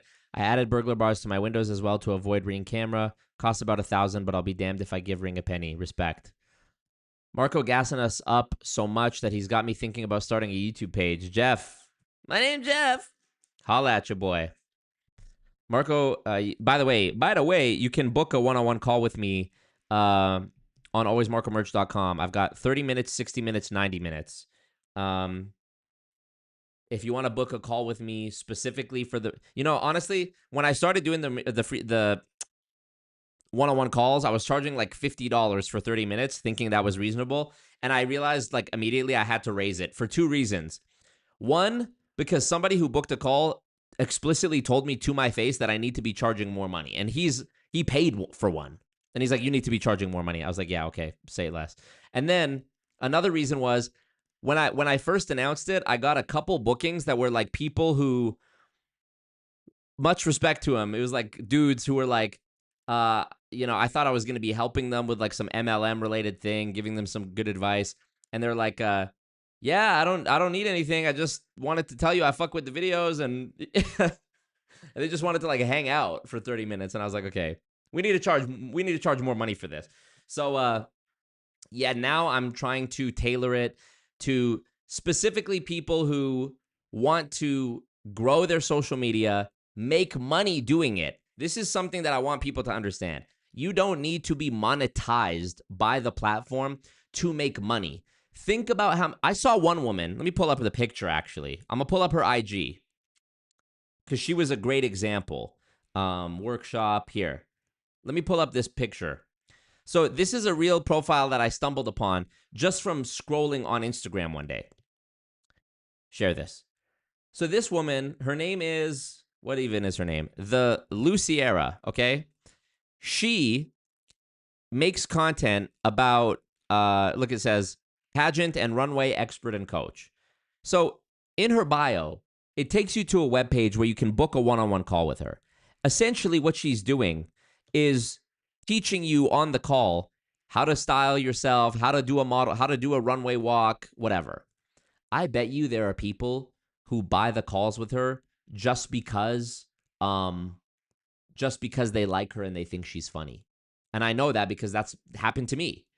And Instagram, like I'm not getting paid off of Instagram. You know what I mean? I'm in Canada, so I'm not part of the TikTok Creator Fund or whatever it's called. I don't get paid off TikTok. I don't get paid off Instagram. But there's nothing stopping you from having some sort of offer, whether it's a course, God forbid. I'm being hyperbolic. You could have a course that's actually not a scam. You could have a course. You could have a one-on-one consult for some expertise you have. You could have your services as an accountant or a graphic designer. You could have merch. You could have a Patreon. You could have a fundraiser. You could have so many different things that you link people to, even without being monetized on the platform. So if you thought oh, well, I'm not going to sell anything because I only get 1,000 views, this is what 1,000 people looks like, according to Google. That's a fuck ton of people. If I gave you a $20 t-shirt and I said, go walk down this line of 1,000 people, one after the other, and try to sell somebody this t-shirt, do you think you would sell that one t-shirt in 1,000 people? Of course you would. Of course you would. Somebody just for the gag of it would buy the t-shirt for $20. So, don't think that you need to be a viral sensation to make money. You really don't. And I'm proof of that. So this is why so many people set up things like automations where they use different apps to integrate with Instagram, that when you comment a certain word, it'll send you a link to something that you can buy. I've seen people do this. Like, I'll show you another example. I've seen people do this to such a genius level where it's like things I would have never even thought of 3 years ago, where it's like, it's a woman who's doing like interior design content, and she's showing a remodel that she did of somebody's living room. And in the living room, there's a new couch and a new rug and a new lamp and a new coffee table. And it was, that's an amazing piece of content anyways. And she already made money from the client asking her to redo the living room. So it's like, how do you make more money off that? Well, undoubtedly, invariably, certainly, there's going to be at least one woman in the comments who's like, oh, I love that coffee table. Where can I get it? Or I love that couch. So before the creator posts the video, she can go set up Amazon affiliate links or furniture store, whatever the furniture store is, affiliate links, where she can now get like a 10% commission off of the couch. And let's say the couch is $2,000 and the video got 1,000 views. If even one woman or whoever it is, if even one person goes to buy the couch, I mean, it would be pretty hard to find out the exact model of the couch without this list. White couch, Google white couch, you're going to find 1,000 couches. So if the woman shows, here's a remodel I did of my client's living room, comment list, and I'll send you the entire list of furniture that appears in this video for you to check out. And she sets up an automation where when you comment the word list, her Instagram, without her doing anything, sends you a list of all of the different affiliate links that she gets paid off of for you to buy. 3 people bought the lamp, 1 person bought the rug, 1 person bought the couch, 2 people bought the coffee table. She's literally made hundreds of extra dollars just from doing that. So this is something anybody with any size platform can do. Obviously, the next hurdle there is most people don't know, what should I be selling? That is another thing where, based on the values you've presented as a creator, like I talked about earlier, not your niche. What are your values? What are you speaking up against? What are you, fighting for? You can literally take that and figure out what to sell based on that. Tyler says, are there any new apps that you have your eye on tapping into? I downloaded that one dating app, Raya, which is like only for celebrities and rich people. And I thought, I wonder if I have enough clout to get on this dating app. But I opened the app and it says, we are reviewing your application. Oh shit, my application decision is here. I'm guessing if it says your application decision is here, I got denied. View decision. I'm viewing the decision. Your application is currently on our wait list. We continually review our wait list and will send you a notification if there are any changes to your application status. If you would like to list members to support your application. Okay, so I didn't get it. Who cares? Who was I going to match with in Edmonton anyways, even if I was accepted?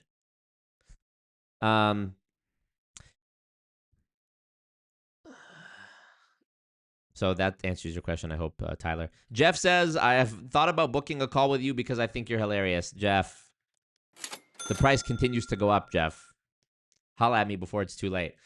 Julissa says, what conclusion did you walk away with when you observed that? Have you identified patterns to get a feel for content that is more successful on one platform or another? Nope.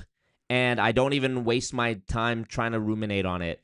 It's anyone's guess, and you just need to keep trudging through it and posting, because the same way I had that Nintendo video get 2.5 million views on YouTube and then get less than 50K views on both Instagram and TikTok, I've had it go the other way too, where a video got hundreds of thousands of views on Instagram and died on YouTube and TikTok. If you go look at my pinned video on my TikTok, it has, I think, 2-point-something million views. This one of me speaking at the MLM conference in 2023, 2.8 million views. The full-length version this is clipped from on YouTube has like 20K views. On Instagram, this exact clip has like nothing. So you really cannot call it. That's why I say you need to post on everything. I probably should be posting on Twitter too. Why don't I post on Twitter? I've seen people get thousands of likes reposting my Patrick Bet-David impression on Twitter. Why didn't I post it? Monsoon the Goon says custom impersonation messages and hangout calls aren't completely off the table. No, they're not. I even did a Patrick Bet-David impression birthday shout out for somebody last week.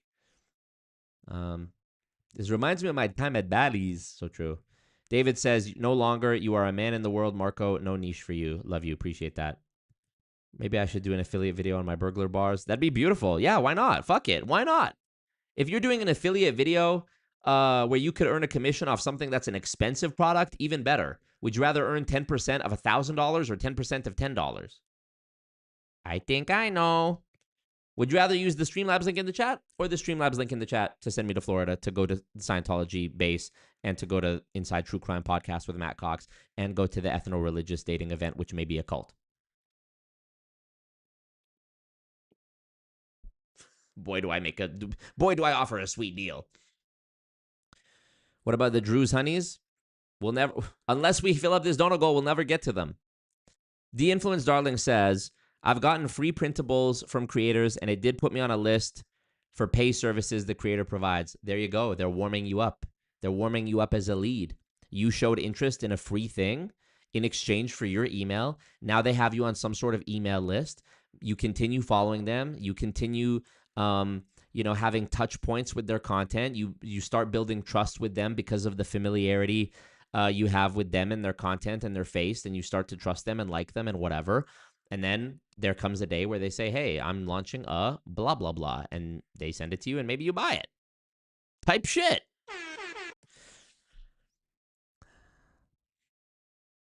Johnny says, if you lived in Los Angeles, would you vote Spencer Pratt for mayor? No idea who that is or what any of that means. But appreciate you. Nikki D. Love, don't forget, coming to Casa in Fort Lauderdale. The more Bumble Pussy Blood Ross Clot money we get, Hadjian just tithed 136 Wow. Canadian dollars .32 to the cult. Give him the money. Boom. Casa D. Angelo gift card.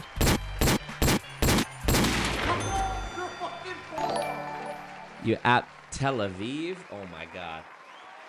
Tel Aviv just dropped a bag 27 Canadian dollars and 10 cents.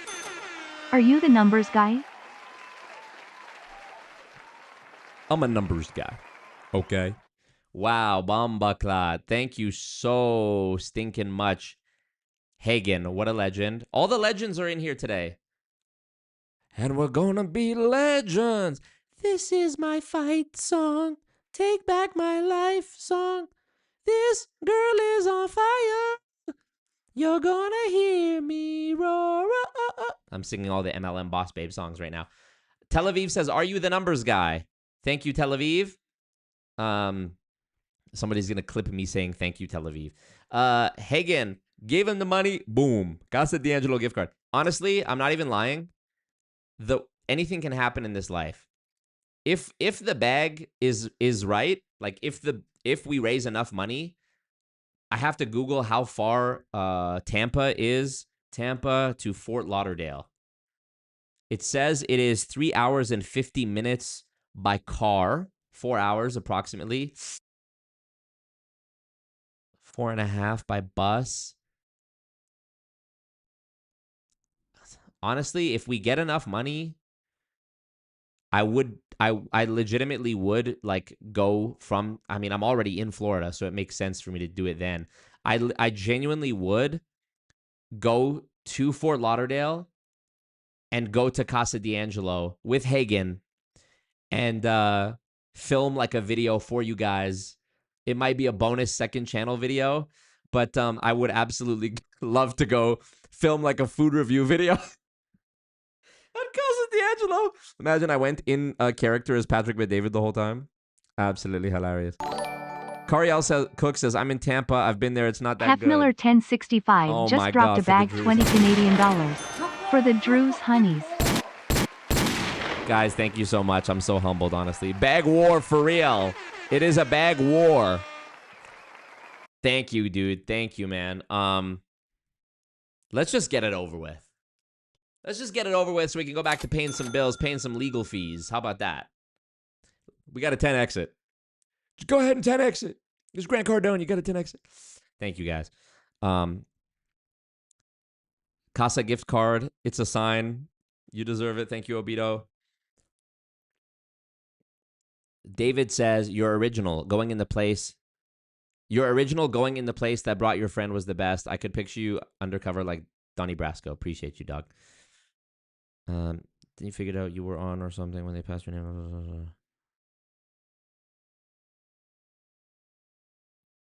Hell yeah. Okay, I want to show you another example. Whoa. Who's this bad gal? So this is an AI-generated image that I made. I made this. Let me explain why. Okay, it's not for pervy, creepy reasons. The reason, and I made this with ChatGPT, and I think the prompt was like, make me a post that looks like an Instagram post from the POV of like me scrolling on my feed, and I want you to include the following things.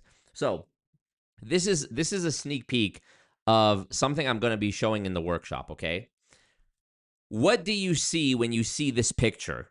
And it's not a trick question. We're thinking about this like I'm a business guy. We're thinking about this like business people, and we're thinking about this in terms of a money. So we see something we've seen a million times before. A beautiful, blonde, fit gal posting a picture in the bikini on the beach. We've all seen it a million times. I see at least 5 different ways of getting paid. Jeff in this Miller image. just dropped a bag 24 Canadian dollars and 30 cents. Oh, man. Maxed out. Maxed out. We got our boy, always Marco. We got our boy Jeff Miller here. He just made $20 million. $50 billion. He just made $50 billion on Instagram, okay? He just made $50 billion in commission selling tickets to Vault Conference. So, all right. The first thing I want to show you, I'm just going to cut straight to it. The first way that the woman in this picture is potentially getting paid, and by the way, let's just get it over with already. Julie Sicastio 574 just dropped a bag 47 Canadian dollars and 71 cents. Silly me forgot to pay the goon tax. Rob, pull up the video of Diddy. Diddy saying, everything I want, I have to get. Diddy office scene. Rob, pull up the video of Diddy. This one. Rob, this one. Rob, pull up the video. Rob, show us the video. The weekend of the 14th when the soundtrack comes out? This is me right now after Julissa drops that bumper clot bag. Ready? Watch this. If so, bump somebody. Bump somebody. I love you, man. Bye. I got my MTV out. Savage! I'm a savage! Me! Oh! I'm a savage! Whatever I want, I'm going to get! Whatever I want, I have to get! Yes! What's next? What's next? I gotta get it. I'm not gonna stay fucking down. I'm not gonna stay fucking lying down. I'm not. I can't do it, man. I can't do that. What's next? Give me something else. What can't you do? I can do it. I can do anything. Bad boy for life. Free Diddy. No. I take it back. No, I take it back. Don't free Diddy. God damn. Let's just get it over with. Tell you what. This shit is at the end of the month. It's supposed to be at the end of the month. If we fill up this donation goal today, if we fill it up today, and I know that's a lot to ask because, I mean, time is time, money is money. If we fill it up during this stream, I will book the whole trip as soon as this ends. On my mama and them. Marco. We love the interrupting. We love it. Julissa, let me send some love to my people. We are the world. We are the children. Pretend I'm Michael Jackson right now in the music video where he's like, you are not alone. I'm still here with you. Those in the That's me. Silly me forgot to pay the goon tax. Well, you did it. You gave him the money. Gave him the money. Boom. Work. Julissa Castillo. Jeff Miller. Jeff Miller again. Druze for the Druze Honeys maxed out. Ethno-religious cult. We gotta go. We gotta go see what it's all about. Tel Aviv. Money. Hagen. Casa D'Angelo. Alex FPV. Shit. 2, 3. Quit playing with me. Quit playing with me. All right.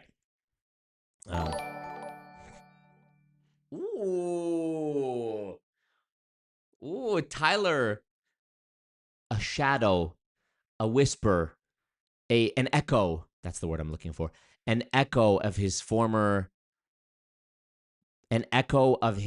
dominance of this cult. The bags he used to drop. We're not going to talk about how. Ooh. Can I tell you something special about tonight's stream, ladies and gentlebergs? Tyler Avery just dropping $5. Did you know that's the first bag that he's dropped since December 28th of 2024? When he donated and said, let me get the link to all the private videos. I'm trying to watch Hillary Duff, which is a song I released back in the day. Which, by the way, let me go see if that's even still like uploaded privately on my channel. I don't know if I ever did send you that, Tyler, but if I didn't, I apologize, and I'm going to look right now to see if we have that.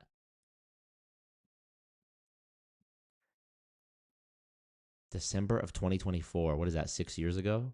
Thank you, Tyler. Appreciate you, my king. This is me when Tyler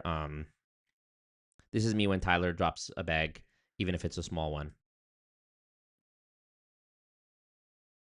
This is me.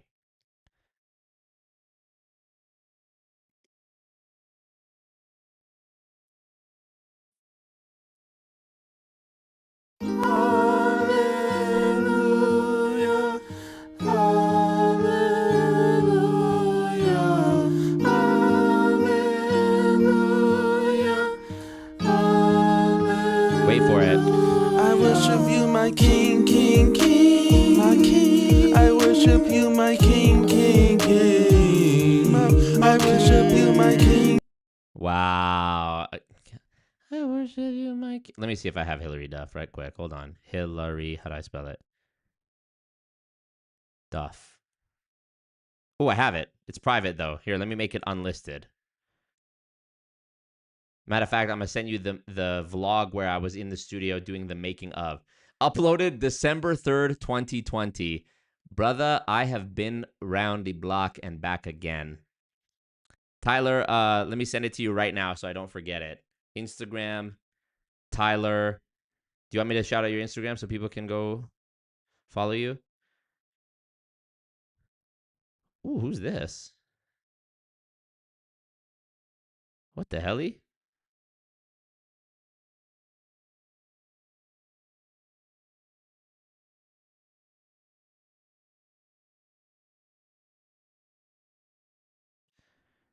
Sometimes I'm like, I get a DM from a beautiful girl and I see that she follows me and I'm like, who is this? How come I never saw this person following me? Like, how long? And then they tell me, oh, I've been following you for 3 years. And I'm like, where have you been?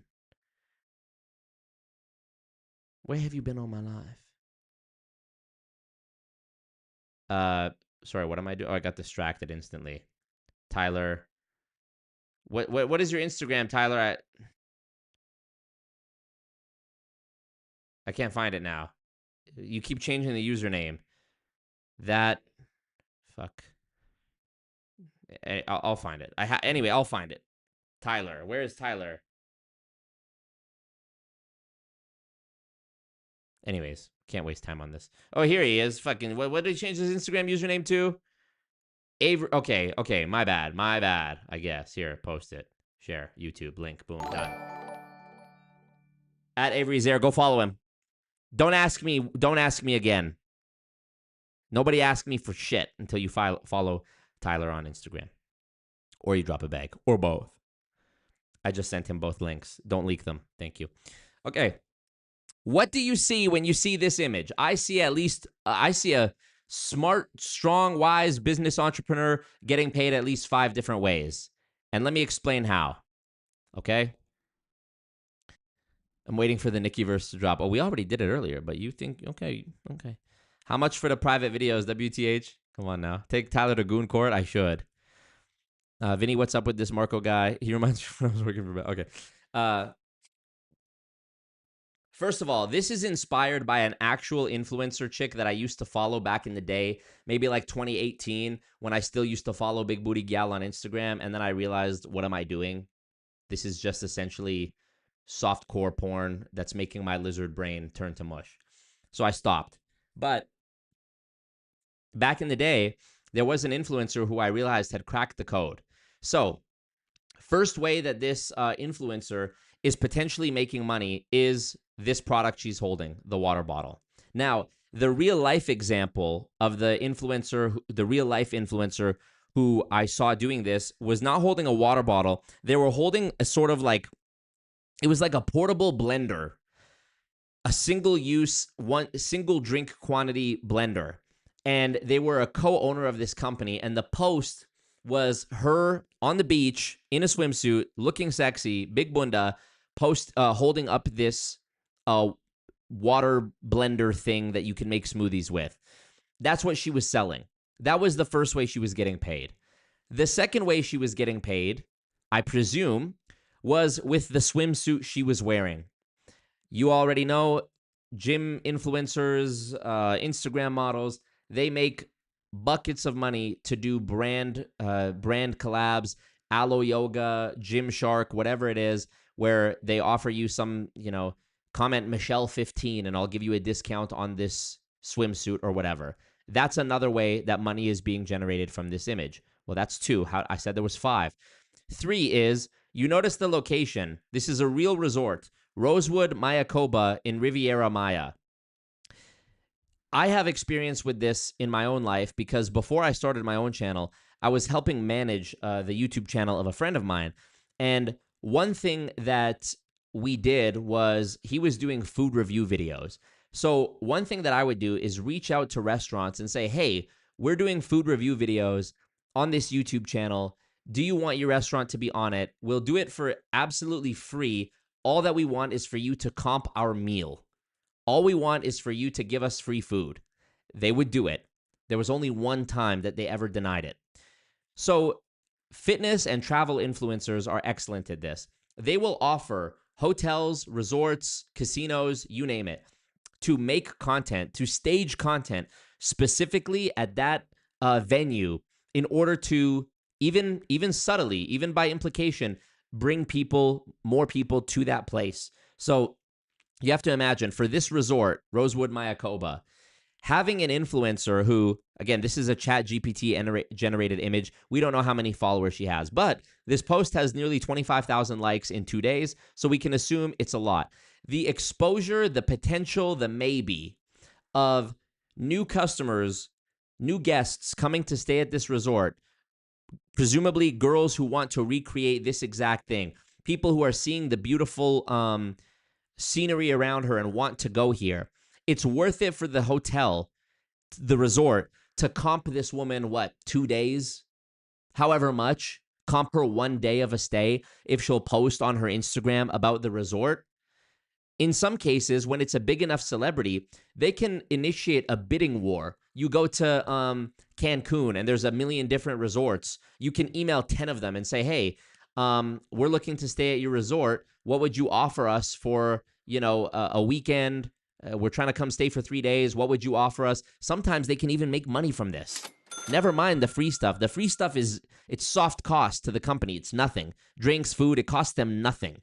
And if the hotel isn't sold out, giving them a free stay also in the grand scheme costs them nothing. So that's the third way. So we've got the water bottle, which maybe she's an ambassador for. Maybe she has a link to it in her bio, in her link tree. The swimsuit, which we're assuming she has some sort of either ownership stake or she's an ambassador or she has some sort of affiliate deal. That's the second way. The resort, posting at the resort, giving publicity to this resort is the third way. What's the fourth and fifth way? Well, you notice I tagged the sound here as random local rapper. Now, we all know that artists, musicians, artists of all kinds, but specifically musicians, are always trying to get their music heard by a wider audience. Am I crazy for suggesting that this woman in this picture might have charged her little brother's friend who has 1,000 followers and is making music, that she might have charged him $500 to post his song as her tagged song in this collage that she's posting, so that more people hear the song, and maybe, just maybe, somebody DMs her and says, hey, what was that song? Or somebody clicks on it and listens to the song on Spotify, or uses it on their own post, or comments and says this song is fire. I think that's a totally reasonable thing. I also think it's reasonable to suggest that this user, Emma Wright, reached out to people and said, hey, I'm doing promos. I will literally use your song on my post, or I will do a video of me dancing to your song on my story for $50, $100, whatever it is. That's the fourth way. Water bottle, resort, swimsuit, song. What's the fifth way? Well, as you can see, this is a very beautiful woman. Objectively speaking, by traditional beauty standards, she's in great shape. She's sexy.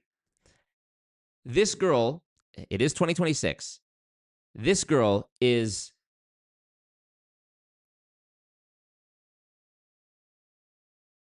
probably selling either a fitness program or an OnlyFans.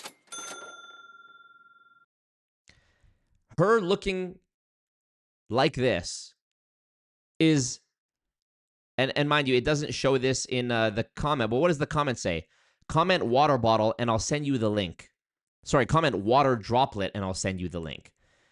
You can see how she could have set up an automation that says, for example, replace this water droplet with a bikini emoji.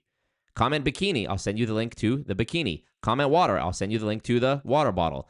Comment, the water squirting emoji, and I'll send you the link to my OF, etc., etc., etc. It goes on and on and on and on.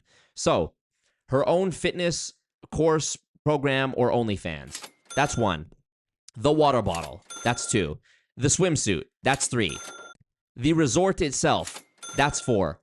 And the song tagged in her post. That's five. Never mind that this is a collage. On the second and third and fourth and fifth image, there might be pictures of a restaurant where she also got free food from that restaurant to include it in the collage. She might have posted an actual product in slide 3. She might have posted one of the images in the collage where it's in the car and the headrest says Bentley and it's a soft promotion for Bentley. There is literally, that's what I mean. There's literally endless ways to make money.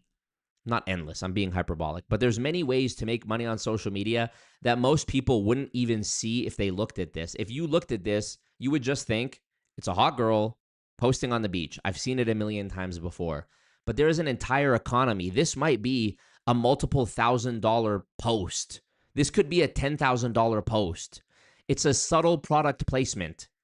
The whole thing is the product. Her physique could potentially be the product if she's selling a workout program or an OnlyFans. The water bottle is literally a physical product. The scenery of the photo is a product. You can go recreate this if you go stay at Rosewood Mayakoba Resort. The music is product. If you go and get a Spotify account and listen to the music on Spotify and give the rapper streams, it's just there's literally a money-making engine here, and most people don't see it. So this is why I'm doing this free workshop, and this is why I'm going to be offering one-on-one calls, call it whatever you want, consultations, mentorship, whatever you want to call it, whatever makes you feel good about it. How do you take these principles, these concepts, and apply it to your own set of values as a creator, your own niche, if you will, even though that's not the term we're using? How do you do that? What should I sell? What could I start with? How do I set up affiliate links? How do I set up automations? How do I make the content? How do I reformat my horizontal YouTube content into verticals so I can post it on the big three, TikTok, Instagram, TikTok, YouTube Shorts, Instagram Reels / cross-posting to a Facebook page, and Instagram trial Reels? How could I post it on everything? There's so many ways. There's so many ways to make money. And I've already done this, by the way. I've already been doing this like under the table sneakily with like friends of mine just to test it out and see if I can, in 1 hour, help somebody to start making additional money instantly, even if they're not monetized, even if they have a small channel. And thus far, it's been going exceptionally well with respect to the results that I've gotten people. So, yeah, I created this specifically for the purposes of this lesson, if you will, of this example. And yeah, I'm looking forward to it. But anyways, going back to the regular program, I'm giving y'all gems right here. Streamlabs link in the chat, alwaysmarcomerch.com in the chat. Book a call if you want to learn about more about this shit. The price is going up. Once the workshop actually drops and I have a automation and I'm making content about the workshop and I'm posting comment this word and I'll send you a link to the workshop and the workshop leads to people buying the one-on-ones, I'm raising the price. I don't give a poop. Okay, let me show you this. This is something that came out 8 days ago, and I've been waiting to share it with you. Telecom giant Rogers Communications offering buyouts to nearly half of workforce. We're back on the topic of monopolies, and this is specifically when it comes to Canada and the telecom oligopoly. This is a very short video. Let's watch. Our Mackenzie Gray joins us now from Ottawa. So, Mackenzie, what have you learned? A senior source within Rogers Communication, Jeff, has confirmed to Global News that the company has launched a widespread voluntary buyout program for nearly 10,000 employees, including in their internet, wireless, and cable divisions, but the sports and media sides, plus their unionized employees, are not included. Rogers, which employs nearly 25,000 people, benefits from substantial federal protections in the telecommunications field, but they, alongside Bell and Telus, control over 80% of the telco business in Canada. But even then, Rogers has long said that that side of the business is less lucrative compared to other ventures, promising they would cut capital spending by roughly 30% this year, blaming government regulations. In a statement, Rogers told Global News they're taking steps to adjust their cost structure to reflect the current business environment. Markets have generally been pleased with Rogers' recent moves. Their stock's up 40% year over year, and they made $438 million in the first quarter alone. In 2025, they added nearly 1,000 new employees, largely due to becoming the majority owners of Maple Leaf Sports and Entertainment, the parent company of the Toronto Maple Leafs and Raptors. They also own 100% of the Toronto Blue Jays, whose run to the World Series saw their media revenues substantially increase, but their media expenses are also going up big time, with a new NHL national TV deal set to kick in next season, costing $11 billion over 12 years, Jeff, double the past price. So, some funny language games being played here. First of all, this is no small thing. Rogers laying off 10,000 employees. I'm just guessing, that this means they're either going to start using AI and a bunch of these jobs are customer service jobs, or they're getting rid of staff that they can replace with cheap foreign remote contractors from India and the Philippines. Secondly, I think it's funny how they always, these big corporations always try to frame the things that they're doing to increase their bottom line and make more money as somehow some noble thing that actually they had no other choice but to do. And specifically, it's this line here. Is less lucrative compared to other ventures, promising they would cut capital spending by roughly 30% this year. Cut capital spending, okay. Presumably that could also mean salaries, if my understanding is correct. Blaming government regulations. Blaming government regulations. The irony is that the lobbying efforts of Rogers, Bell, Canada pays, the last time I checked, Canadians pay the most of any country in the world for their internet and phone plans. And they're complaining, and they get so many passes from the government. They get so much benefit from the government for, their businesses. And they're blaming government regulations. Oh, we need to cut our spending. Really? It's not that you want to increase profits for your shareholders, so you're seeing how many people you can replace with AI? Come on, man. And then here's another line. In a statement, Rogers told Global News they're taking steps to adjust their cost structure to reflect the current business environment, aka how can we make more money? In my opinion, their cost structure, I'm guessing that means fire employees, to reflect the current business environment. I'm guessing that means incorporate AI and make a fuck ton more money because you don't have to pay humans. Their stock's up 40% year over year. And they made $438 million in the first quarter alone. Keep in mind, $438 million in the first 3 months. There's approximately 40 million people in Canada. So you made 438, let's just do the quick maths. 438 million divided by 40 million is $10.95 approximately per Canadian in the first quarter of the year. Mind you, this is one company. One company. Year over year, and they made $438 million in the first quarter alone. In 2025, they added nearly 1,000 new employees, largely due to becoming the majority owners of Maple Leaf Sports and Entertainment, the parent company of the Toronto Maple Leafs and Raptors. They also own basically sports in Canada. The Toronto Maple Leafs, the Raptors. Here, let's watch this really good video that came out about this too. Raptors just lost to the Cavs, but did you know who owns the Raptors and this arena right behind me? Well, that would be MLSE, and they basically own every single Toronto sports team except the Blue Jays. But who owns MLSE, you may ask? Well, that's Rogers. And you know what else Rogers own? They own the Blue Jays. So they basically own the whole Toronto sports scene. And when you watch the Blue Jays on Sportsnet, Canada's largest sports channel, Rogers gets some money as well because they also own the they own it. Now, do you see how absurd that is? Well, that's basically a monopoly when one company controls the whole industry with no competition whatsoever. Now, if you're from Toronto, you know that almost every other building is owned by a bank. And this is because the Big Five control 90% of banking. So for every dollar you spent, Yep, Rogers Arena in Vancouver, Rogers Place in Edmonton. Yep. 90 cents of that.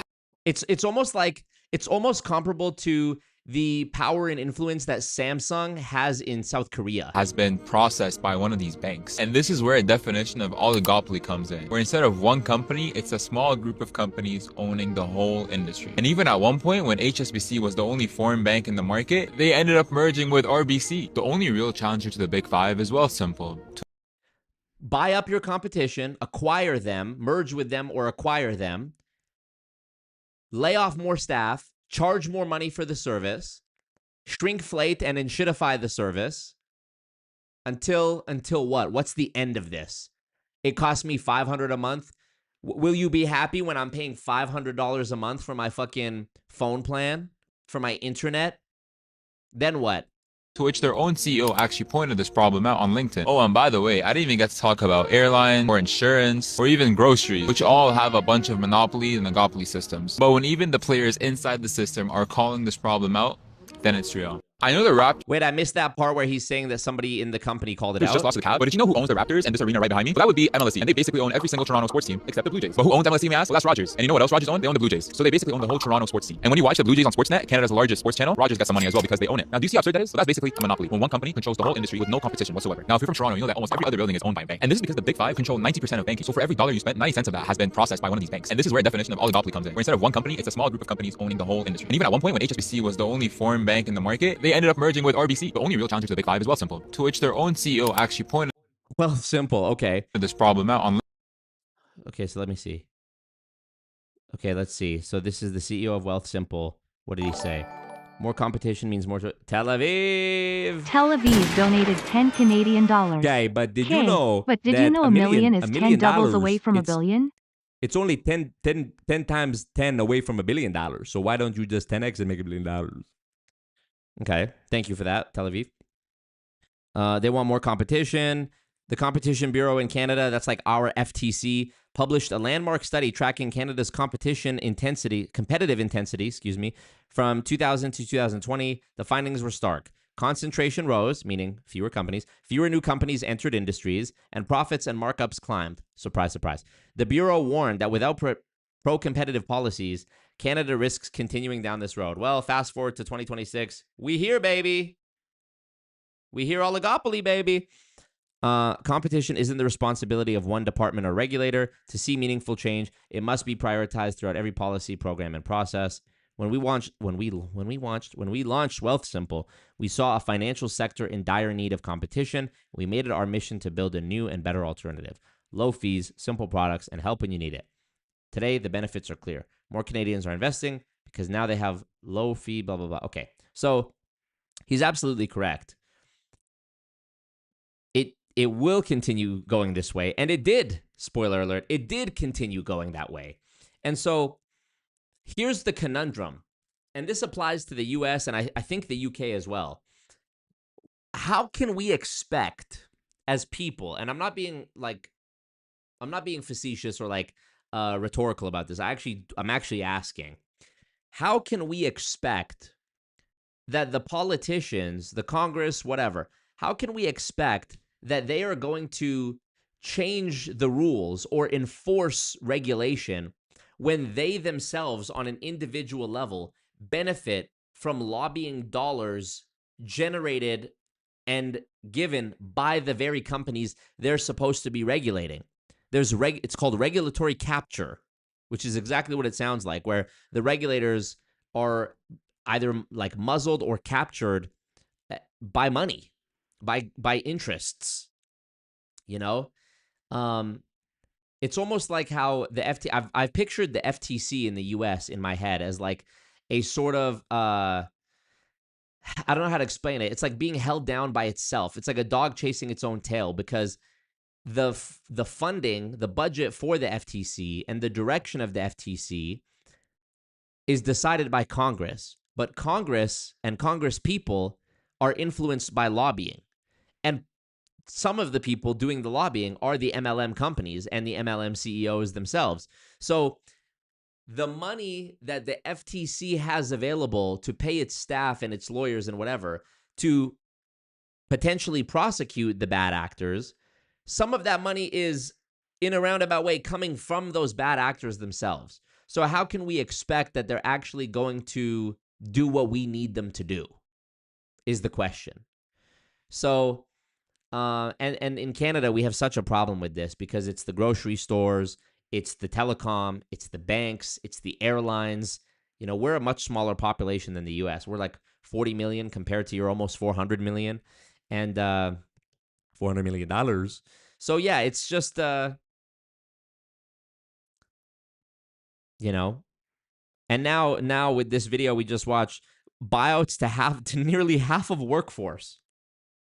So a one-time payment, that's my understanding of what a buyout is, paying off the people who currently work there. Okay, go figure out something else. Go work for one of the non-existent competitors. We're going to buy you out. Enjoy that money while it lasts. We're replacing you with AI, I'm guessing.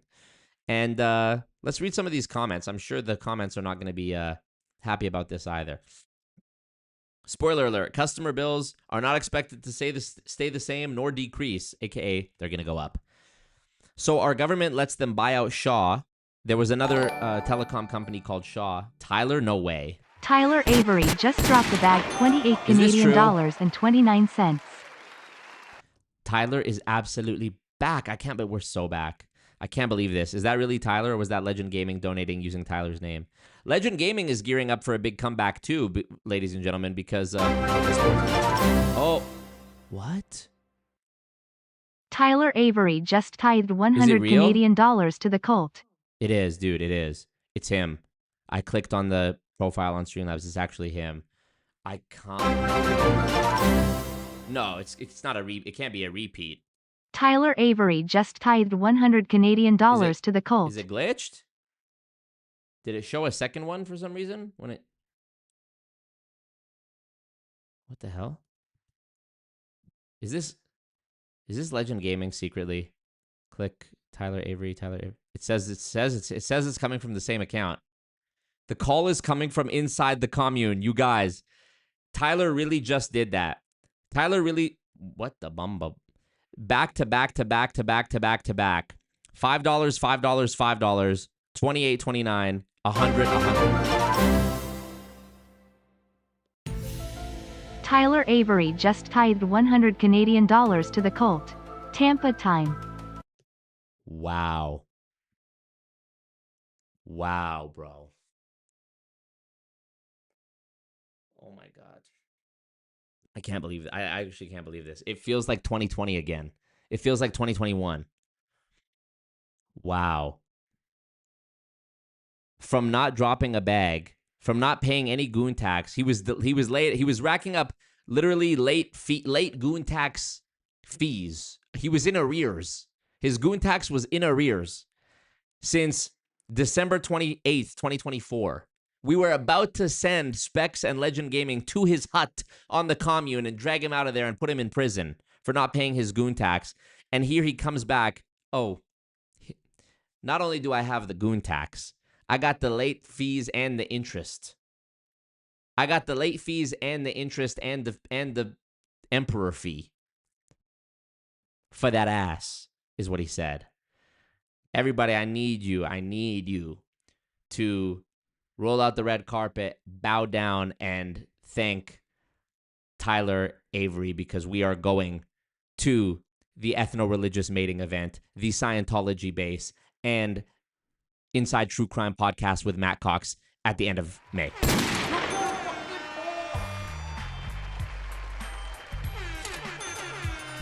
Thanks to Tyler pushing us over the edge. Ooh, Jeff says he should have sent 150. I see. I want to listen to Cyclone. Very true. Very true. Maybe Tyler forgot about the custom donation alerts. He was trying to build suspense though. He was building up his entrance. 100, 100, 100. But it is true. If he had dropped a single $200 bag, it would have played the Nicki Minaj. If he dropped 150, it would have played Cyclone. Very true. Damn. Wow, that is crazy. Tyler, you are such a legend. As I said earlier, this channel wouldn't exist. I wouldn't have been able to still keep doing this for as long as I had if it weren't for you. And here we are now again, where I have an opportunity to go on this big platform, this Inside True Crime podcast with over 1 million subscribers, literally the biggest show I've been invited to be on. And you're making that possible too. So literally, and it's half a decade later.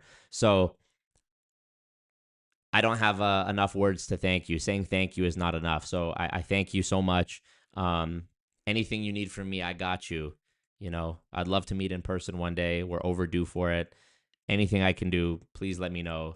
Thank you so much. You're an absolute legend. We love you. Thank you. Nikki D. Love says, reset the dono goal to include the Fort Lauderdale portion of the trip. Okay, I will.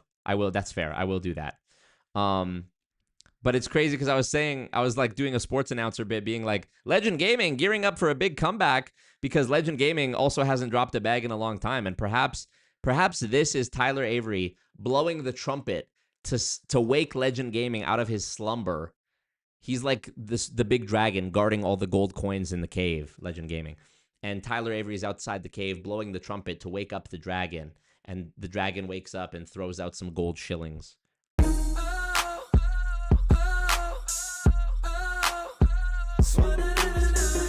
got to be kidding me.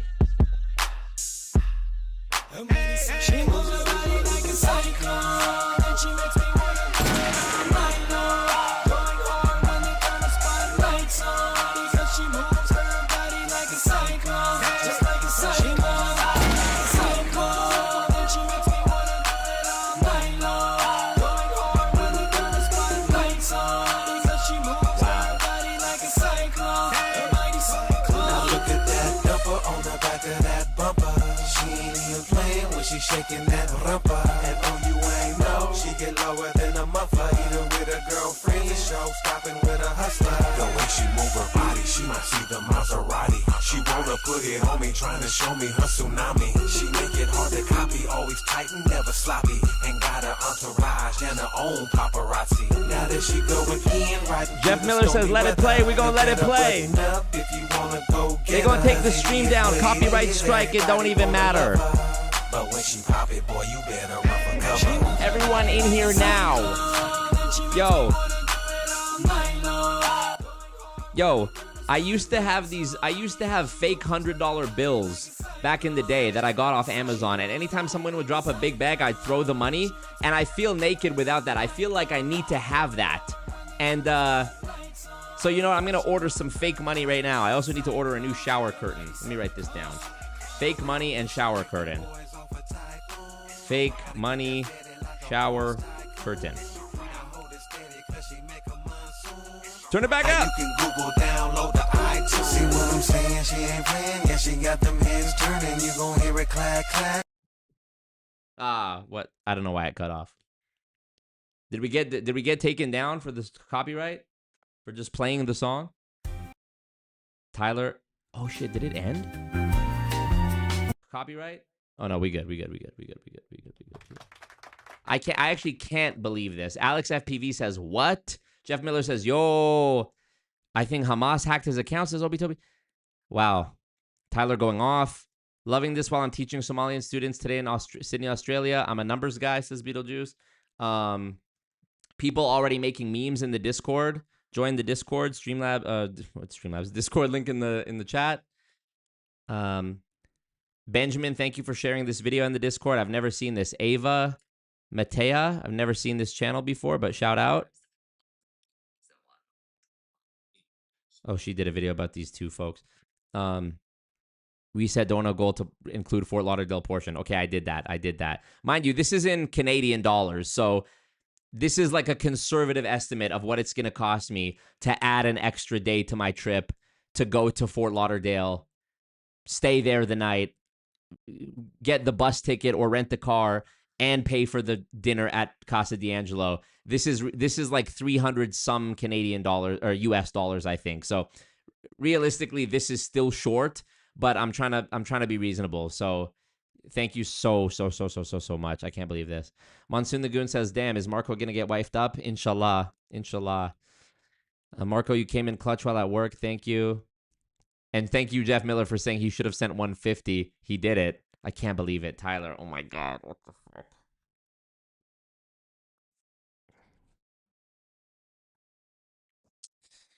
I've had a horrible day, too, before this stream. And, man, it's like when I needed the love and the support most, Tyler comes through and shows out. Thank you, Tyler. Thank you. Y'all, go follow. Matter of fact, I'm gonna check right now. I'm gonna check what he posts. Even Tyler. Ooh, Tyler wasn't in the Discord. Hold on, let me add him in the Discord. For some reason, Tyler was not in the Discord. I'm also giving him senior vice president status in the Discord.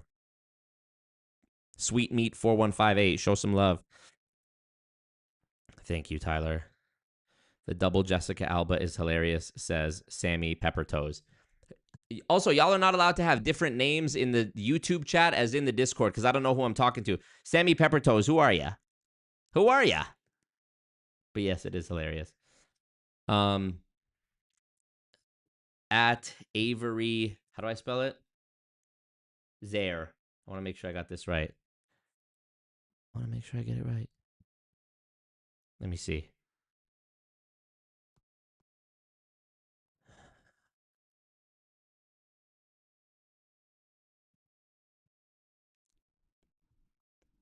Zaire.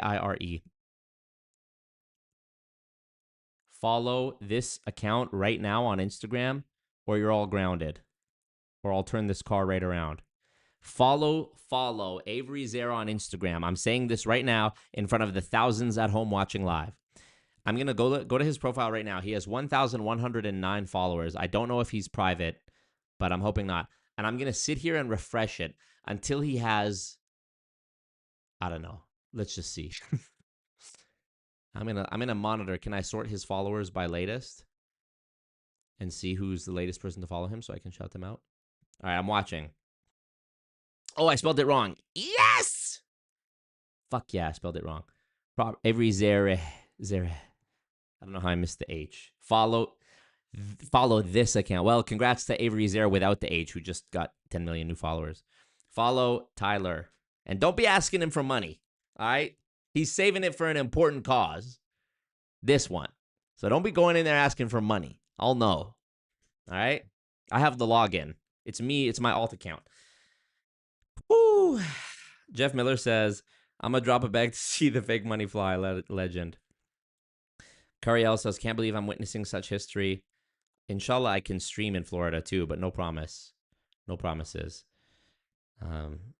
Man, thank you so much, Tyler. Everybody, big up to Tyler. You're fucking poor. Jeff doesn't have Instagram. Inexcusable. Let's see, Tyler. Oh, he got another follower. Come on. No way. No way. What's happening? Nikki D. Love just tithed 136 Canadian dollars .32 Don't play. Do you the actually Colts. live there, Nikki? See you at Casa Cool. See you at Casa. Nikki D. Love, don't lie. Do you actually live in Fort Lauderdale? Swear to God, I swear to whoever's out there, I swear to... Oh, his bio says Fort Lauderdale, Bomba Clat. I swear to God, when I go to Fort Lauderdale, I'm going to make an Instagram story and I'm going to say, anyone in Fort Lauderdale who wants to link up and to go to a goon dinner at Casa D'Angelo, everyone's paying for their own bill. Hit me up. If it was just me going, maybe with one other person, I'm paying. But if we're all going, relax. If there's going to be a mob of goons in Casa D'Angelo just for the meme, everyone's paying for their own food. Wow. 10 minutes from... Wow, Nikki D. Love, I guess see you there. Thank you, Nikki D. Love. Bomba clat. I can't believe that. 15 minutes from Casa. Wow. Not me dancing, remembering my club days. Astaghfirullah. Haram, sister. That's haram. Now you're a hijabi sister. You're one of them revert Muslims, huh? Oh, wait, hold on. Is this a hijab in your picture, or is it a scarf? No, it's a hijab. She's one of them white. She's one of these white reverts. She had her fun, and then she went, you know what? I'm going to church. I'm going to the mosque. If there's a mob of goons, pool your money and cover more. Oh my God. Thank you, guys. I'm embarrassed and humbled and grateful and thankful, and thank you. Let's see what the people are saying about the telecom, the Rogers layoffs, the buyouts. Sorry, not layoffs, buyouts. So our government lets them buy out Shaw to create an even more monopolistic market. Then once they buy the competition, they start downsizing. Sounds like a smart move, and we are the ones who get screwed. Exactamundo. It's exactly. There used to be I used to have a Shaw email account back in the day. It was another one of the telecom companies, and guess what happened? They got eaten up by Rogers. Desperate need of competition. Guess which country paid the most for cell service last year and the year before and before? Yep. I worked for Rogers for over 15 years. They gave me a large severance package last July when they fired 1,000 call center workers to replace them with AI. Worst job I ever had. Rogers did not give a poop about their employees, according to this person. Rogers is notorious for raising bills randomly multiple times a year, claiming they're improving service by building towers in the middle of nowhere. I am in the middle of the biggest city. You pass on your expenses to your customers who are not shareholders for your expansion. You don't want to pay your workers. You don't want to reduce bills for customers. Through and through, greed and monopoly. CEO salaries and company profits should be public record and personally held responsible for their actions. I mean, never forget when we saw, I think it was the CEO of Bell out having drinks at some bar with the head of the CRTC, which is the Canadian, I don't want to say it wrong, CRTC Canada. It is the Canada Radio, Television, and Communications Commission. This is like the regulator for telecom, and the CRTC CEO at bar with Bell CEO. Yes. The then CRTC chair and Bell CEO, and CEO Ian Scott met with the incoming Bell CEO Mirko Bibic at an Ottawa bar in December 2019, sparking controversy and allegations of bias due to pending regulatory decisions. So I think there was a video of this too, where they're like, yeah, they're caught at the bar. See if there's a video. Anyways, it's like, on the one hand, you would expect that the incumbent CEO of one of the big three telecom companies in Canada would have like at least some sort of amicable relationship with the chair of the regulator. That is, it's better that they have an understanding. But like out at a bar having a pint, there's alcohol involved. This one, as far as my understanding goes, this wouldn't qualify as like a. You couldn't write off the receipt for this meeting because the alcohol on the bill. That's my understanding. I could be wrong. But,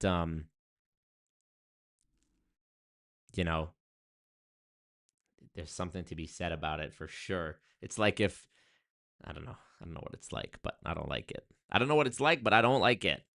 Jeff Miller says, honestly, Mako, spelled it wrong, all good. You deserve all of this. You're out here grinding harder than most of us. Stay true to yourself, King. Thank you, brother. Thank you, my brother. Honestly, I've been having a very difficult time, and I'm not saying this just to seem like I'm being sincere because of all the support, but I needed to feel the love today, and it's not been as I said earlier, the last year has been the hardest year of my life, and it's still going. So I hope to be out of this someday. Shifter Art says you need a red carpet emoji for when we need to roll out the red carpet. Absolutely true. All right, there's another video here that I want to show you guys. This one just came out also 12 days ago. It's by Vox. Shout out to Vox. The Ticketmaster Monopoly is over. Now what? So let's look at what it looks like when a different kind of monopoly with regards to like ticketing, ticket pricing, concerts, events. Let's look at what happens when it's actually addressed and to what extent the regulators go to remedying a monopolistic system. Spoiler alert, it wasn't enough, in my opinion. Let's watch. In 2022, outrage around predatory concert ticket pricing came to a head when tickets went on sale for Taylor Swift's Eras Tour. Tears and anger.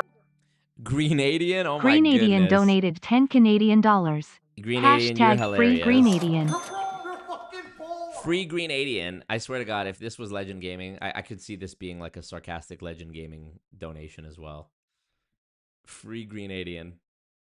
No, it was Greenadian. Greenadian, thank you. Honestly, I'm scrolling through the history of the Greenadian donations, and the last one was December 2025. And then, 0 in 2024, and then 2023, and then 2022. So Greenadian, you know what? Respect. You are an OG. Your first donation was 2021. So Greenadian, much love. Why do you say free Greenadian? Are you hidden from the chat? Are you not in the chat? I feel bad. Greenadian. Let me find you on YouTube while I play this, and I'll unban you if you are banned. As ticket sites crash for millions of Taylor Swift fans. Extensive wait times, steep fees, and glitches. Tickets were going for as much as $499 before fees. And though it's not the first time fans and artists have complained about Ticketmaster, that moment became a turning point. Congress even held hearings and quoted song lyrics. I think it's a nightmare dressed like a daydream. Greenadian, I'm looking at your channel right now. You are not hidden from my channel or banned. So I don't know what the deal is, but maybe you have another channel. But no, this is you, Greenadian. The meltdown around the Eras Tour. Family reunion tonight for real, Alex. Much love. Thumbs up the ting. What the heck? Thumbs up the ting. Exposed how Ticketmaster and Live Nation had become the gatekeepers to most major live music experiences. And in April 2026, a federal jury ruled against this ticketing monopoly. Breaking news, a verdict has been reached in the antitrust trial against entertainment giant Live Nation. A federal jury has found Live Nation and its subsidiary, Ticketmaster, have been... Ooh, hold on, a little lag? I know some of y'all falsely reported lag earlier. There was a false lag attack. Wow, that's hilarious. Instead of false flag attack, false lag attack. Recently, I mentioned how I was doing some remodeling of OBS to make sure things ran smoothly. And one of the things it told me was that if it's not running smoothly, it's probably because of browsers, like intensive browsers, opening up too many things, having a YouTube video playing while the green screen is processing, while my light is on, while the camera's, and the computer trying to process all of this. Inexcusable in my opinion, but if you have lag, just refresh. It looks like it's all but resolved now.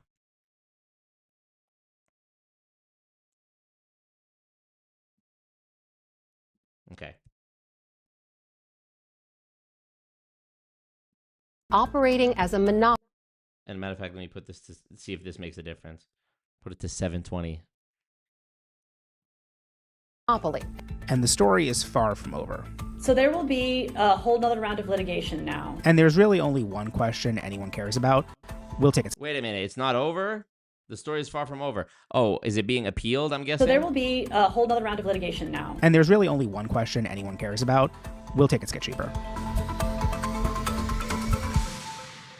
Ticketmaster and Live Nation first merged in 2010. The DOJ allowed it to go through with what's called a consent decree, which is like a contract between the government and the merging parties. One of the important things they promised not to do was to condition Live Nation concerts and tours on a venue taking Ticketmaster for its whole season. Basically, they can't say, if you want our concerts, you have to use Ticketmaster. But it wasn't until 2024 when the government stepped in. The DOJ, under former President Biden and 40 states, sued Live Nation. The allegation? Live Nation used its power across concerts, venues, and ticketing to shut out competitors, locking venues into Greenadian, I added you back in the Discord.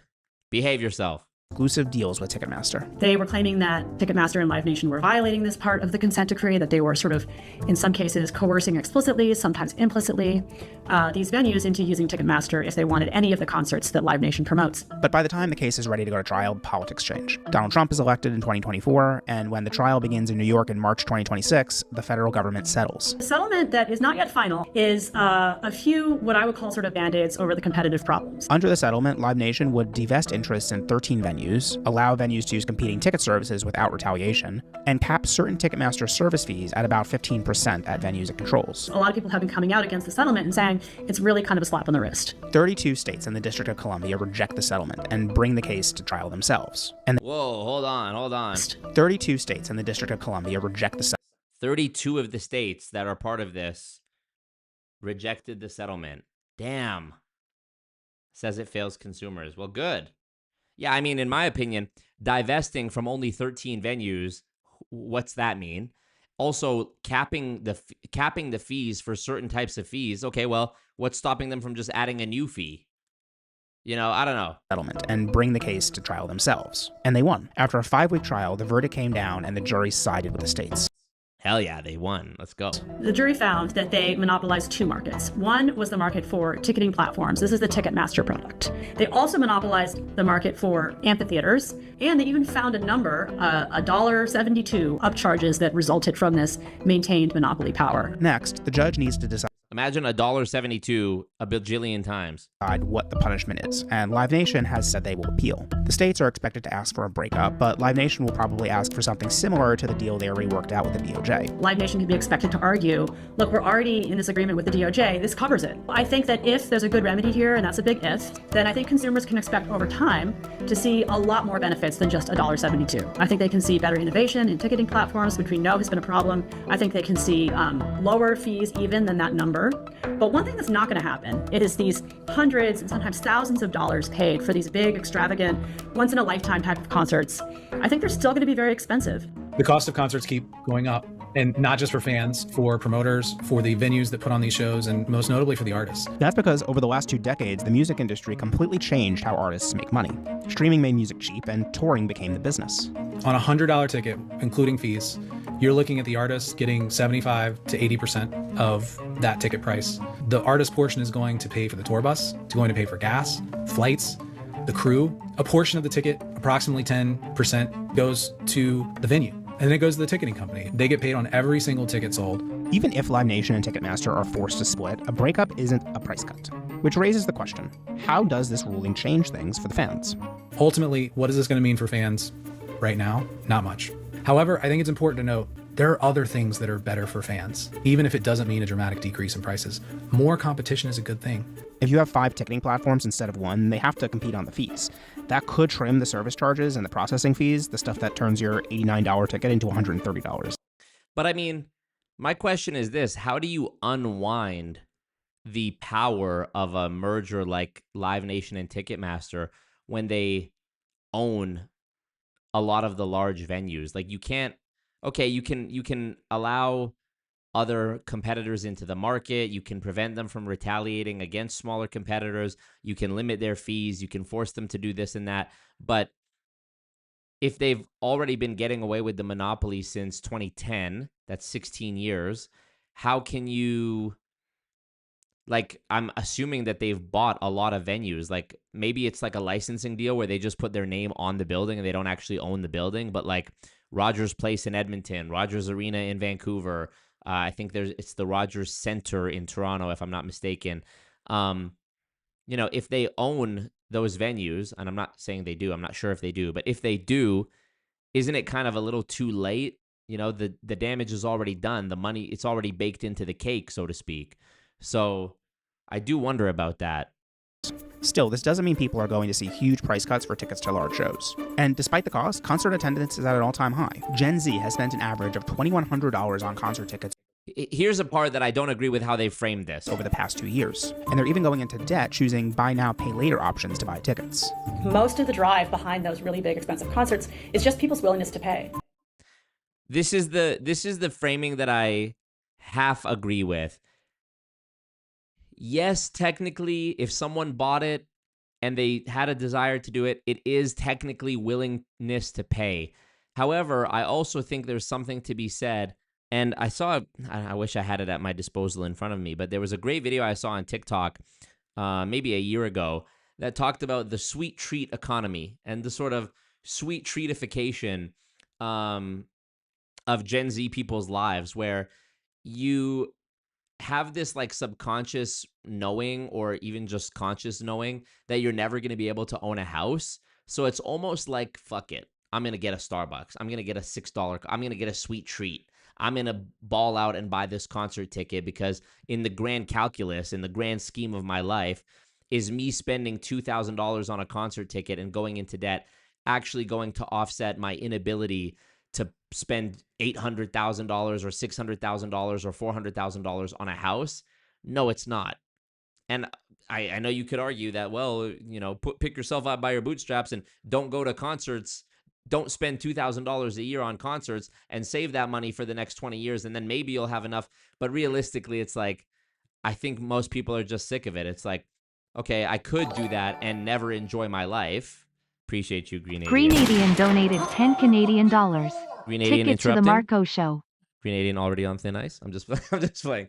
You know, you could never live and never enjoy your life when you're young and save up the money and hope that outflation and World War III and cost of living and inflation or whatever else. Did I say outflation? And hope that none of those things stand in your way in 20 years or whatever, 10 years, 20 years, when you go to buy a house after this extended period of unwavering discipline by not drinking Starbucks and even eating avocado toast and going to concerts. But it's a lose-lose, you know. Why should we not, and sorry if I'm a hippie for sounding like this, sorry if I sound like a commie, but like, I think we should be able, people should be able to afford to work their job and buy a home and go to a concert once in a while if they want to. It used to be that way. The boomers had that. The Gen Xers, for the most part, had that. You know who didn't have that? Us. And even the millennials, you could say early on, kind of had that. I am a millennial still, technically. I'm like, if I had been born 1 year later, I would have been a Gen Z. So I'm the final year of, you know, after this year, there's no more millennials in their 20s. We're all in our 30s at minimum, the youngest of us. So, yeah, maybe I'm a hippie, maybe I'm a libtard, maybe I'm a communist, socialist for saying that I think people should be able to work a full-time job and afford to be able to pay their rent and still go to a concert and go out to dinner and, you know, whatever, and God forbid buy a house and pay for their car. But yeah, so anyways, I'm just addressing this woman's point where she says willingness to pay. Yes, and okay, fine. You know, boomers will pay anything to see Bruce Springsteen one more time. Millennials will pay anything to see Taylor Swift. It's just the nature of people having money to spend, the importance of these experiences that have driven prices really high. And again, this is where I disagree. I don't think it's necessarily that they have money to spend, because even by, I think, was it her that said this in the video? Whoever said in the video that Gen Z are willing to go into debt, choosing buy now, pay later options. That doesn't mean that they have the money to spend. That just, to me, signals a sweet treatification of life. That doesn't mean that there's some amount of that is from ticketing and the promotion services, but it's not maybe the big ticket item, so to speak. Very good video by Vox. Shout out to Vox. Hagen, what up? They'll spend whatever they can to get there. Yeah. Yes, that's true. And I just realized I have this username above my head. I hope some of y'all went and followed Tyler just to show love. He is now at 1111 followers, so maybe we shouldn't ruin that perfect number. Astrology thing.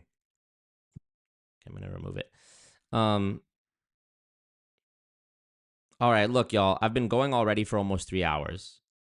So I can show you this video about the Druze if you're interested. or I can just end it. If I end it and keep the video shorter, it's better for the amount of views that I get on the replay.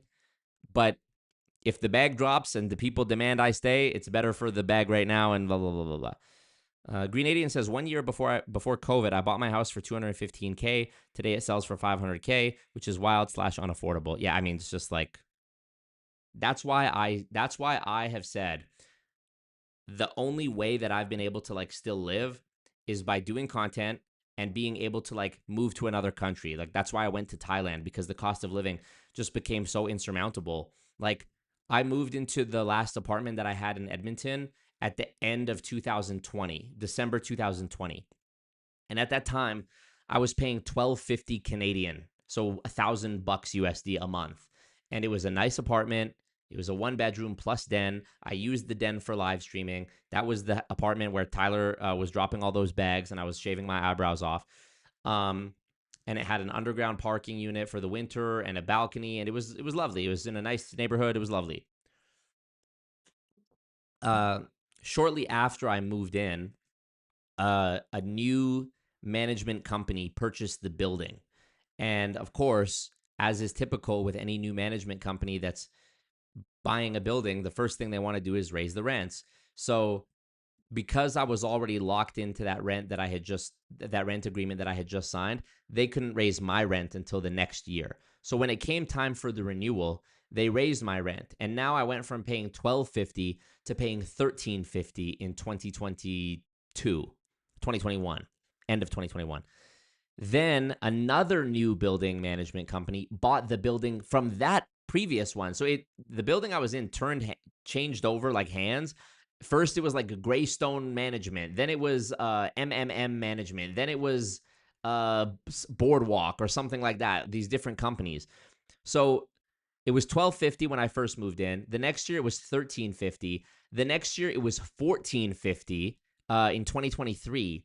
At the end of 2023, while I was dealing with the first bouts of paying legal fees for these lawsuits I was dealing with, and the stress of that, I also got the new rental agreement for if I was to renew for 2024. And the rental agreement literally said that if I chose to stay in this same unit and renew my lease for the third year in a row, they would be increasing my rent from $1,450 to $1,820. And I don't think that even included the underground parking. They were cutting off the underground parking and charging it separate. So in the span of 3 years, from December 2020 to I think it was maybe like October 2023 that they gave me this agreement, the rent went up $570 from $1,250 to $1,820. So I don't know what that is in percentages. I'm not going to sit here and do the math, but what the fuck? That's more than a $100 a year increase. I expected $100 a year, even though I didn't agree with it. I expected that. $1,250 to $1,350. Okay, the YouTube channel was a bit bigger. We're making a bit more. We can handle it. $1,350 to $1,450. Okay, it's a bit more expensive, but you know what? I finally paid off my car, so I have a little bit of extra money going into my pocket at the end of each month that's not going towards the car payment, so we'll be fine. $1,450 to $1,820. I literally said, fuck this. And I walked from, they had slid the paper under my door, okay, of my apartment. And I went and I picked up the paper and I looked at the price on the page. And at the time I was 27. Being someone who was not a spontaneous person at any point in my life, I had always committed to the slow grind. I had always lived in Edmonton. I, in very uncharacteristic fashion, perhaps I had a mental breakdown. I don't know. I walked over to my computer. At this point, I had the desk in the living room. I had broken up with my girlfriend. I was like, I'm not using the den anymore. I'm getting rid of my couch, and I'm putting the office right in my living room so I can at least have the natural light. I walked over to my table, my desk, whatever, and I booked a one-way ticket to Thailand for New Year's Eve day of 2023 so that I would be starting 2024 in a new country. And I just decided to start a new chapter. Mind you, totally uncharacteristic of me. I didn't know what the long-term plan was. I still don't know what the long-term plan is. I've sort of been like between things for the last 2.5 years now. Yeah, I just, I don't know, something just snapped. I was like, I'm just done. I felt like I had been, that was the moment that what's it called? The straw that broke the camel's back. That was the moment where I was like, dude, you know what? I did everything right. I went to school. I never skipped school. I finished high school. I did a year of university that I didn't want to do. I, managed by some miracle to make YouTube a full-time thing. And, here I am doing probably better than most people my age, I would guess. I'm smart. I don't waste money. I prioritize the right things. I try to eat right and exercise and be a good person and whatever. And it still just feels like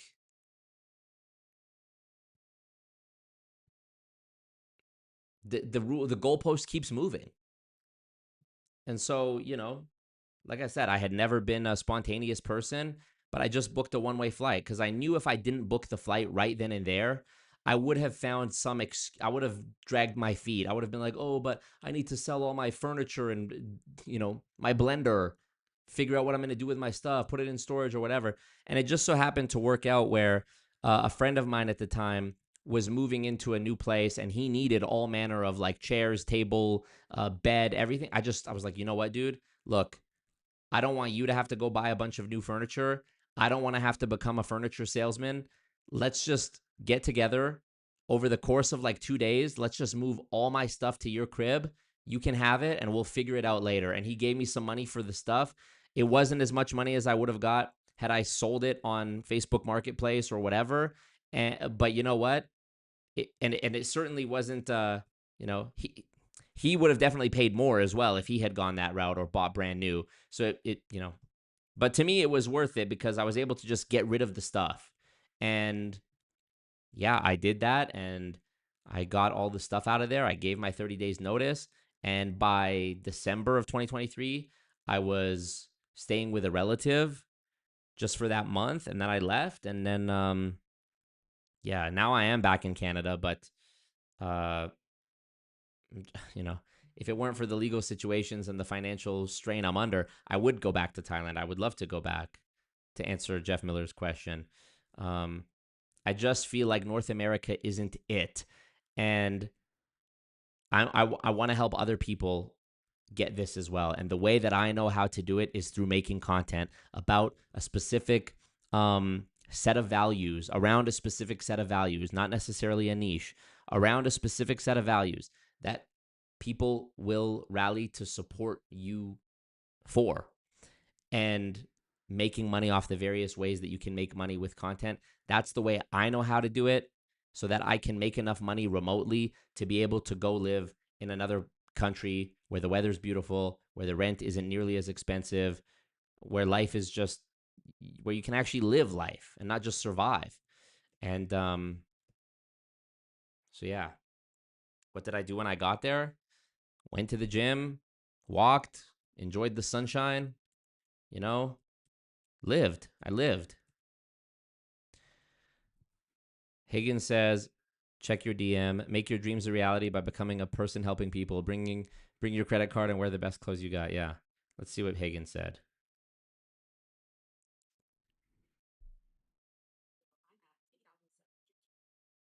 Let's see what Hagen sent me. I'm going to pull it up on the screen here.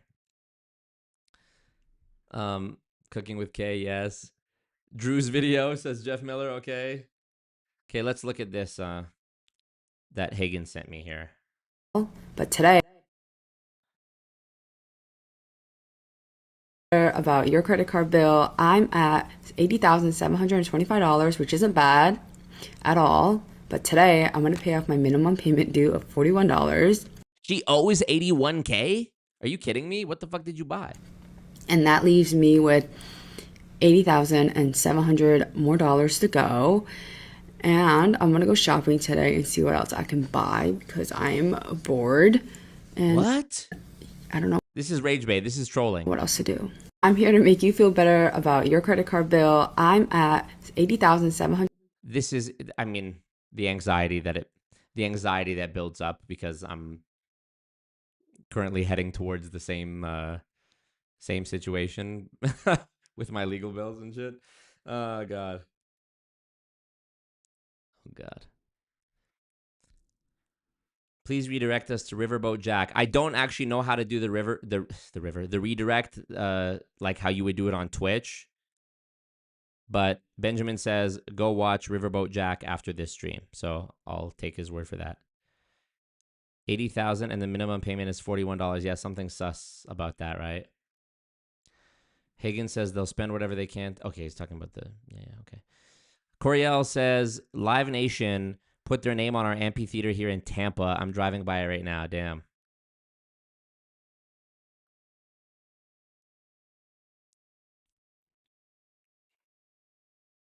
$41 ain't covering shit. So true. I've got to do something unconventional. That's the consistent lesson I've learned is the traditional route is not going to help me do it. I needed to do something unconventional. I needed to take big risks and be a YouTuber.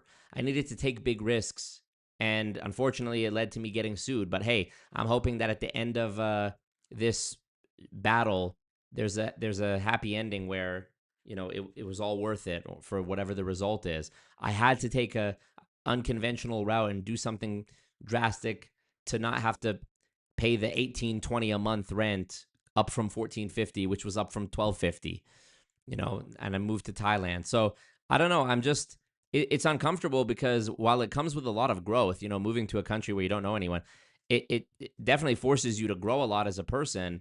Being on YouTube, exposing myself to criticism and haters like Scott and Peter and, Dominic Izzo and all the MLM scammers and getting sued and whatever, that's a huge mental load to carry. But sorry, I just realized I have to.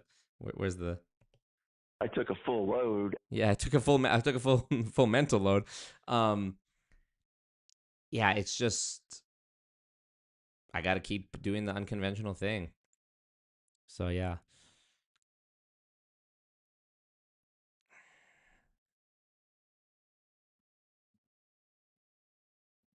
Here's something that I thought was interesting. No disrespect to Andrew Schultz or any of the crew.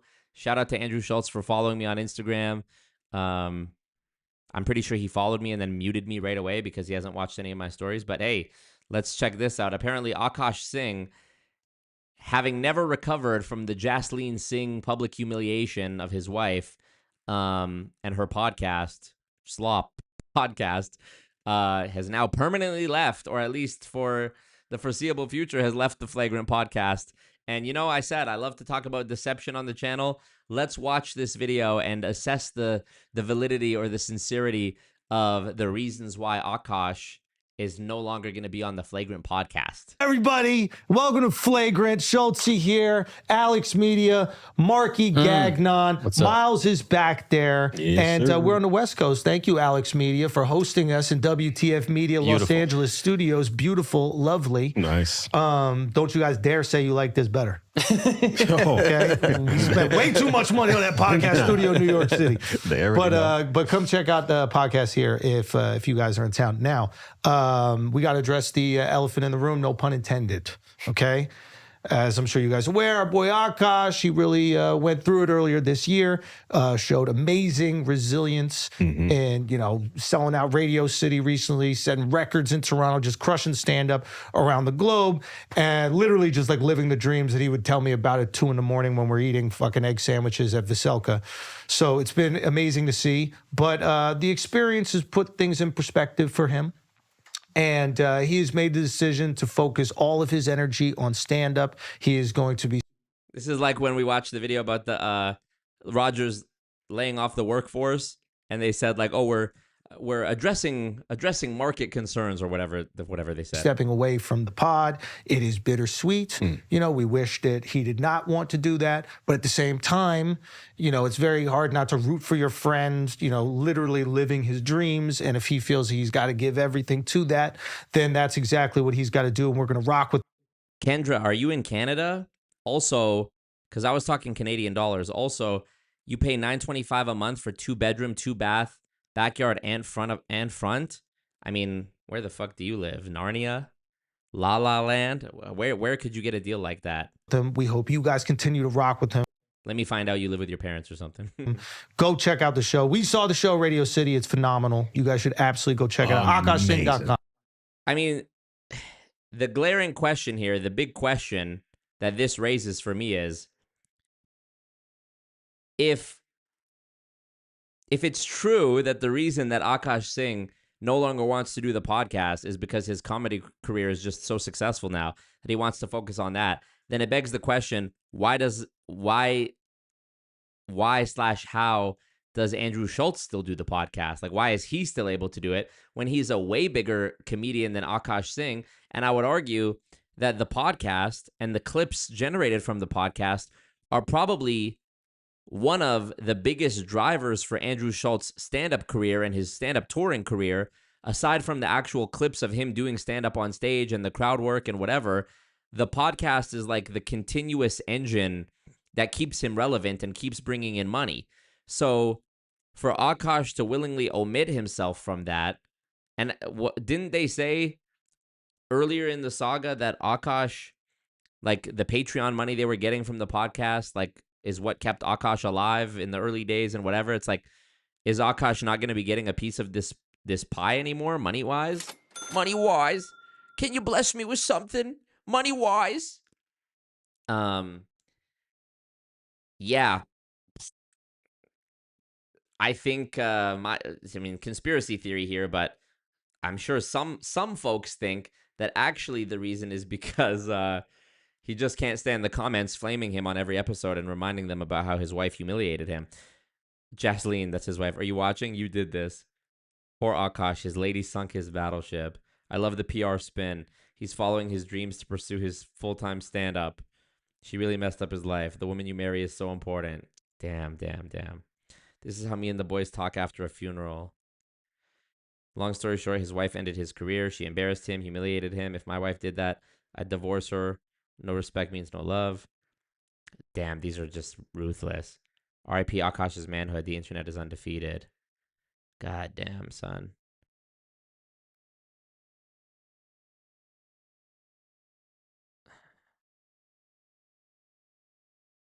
Scott Schaefer, what up? If he had come back and acted like the wife situation wasn't a big deal, people would have moved on. Now they're going to make another round of videos about how his wife ruined his life. Yep.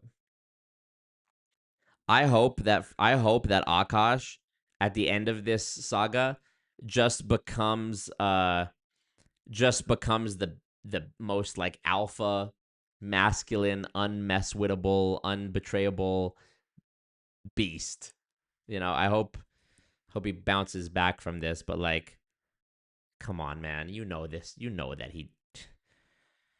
Why would you give up being on one of the biggest podcasts in the world, even if your stand-up career is booming on its own, which, okay, I'll grant that it is, but it's not Andrew Schultz. You're not doing Andrew Schultz numbers, I'm sure. Maybe, I don't know, maybe I could be wrong. Maybe Akaash goes back to his motherland of India and they have a huge population and he's actually way more successful. I don't know.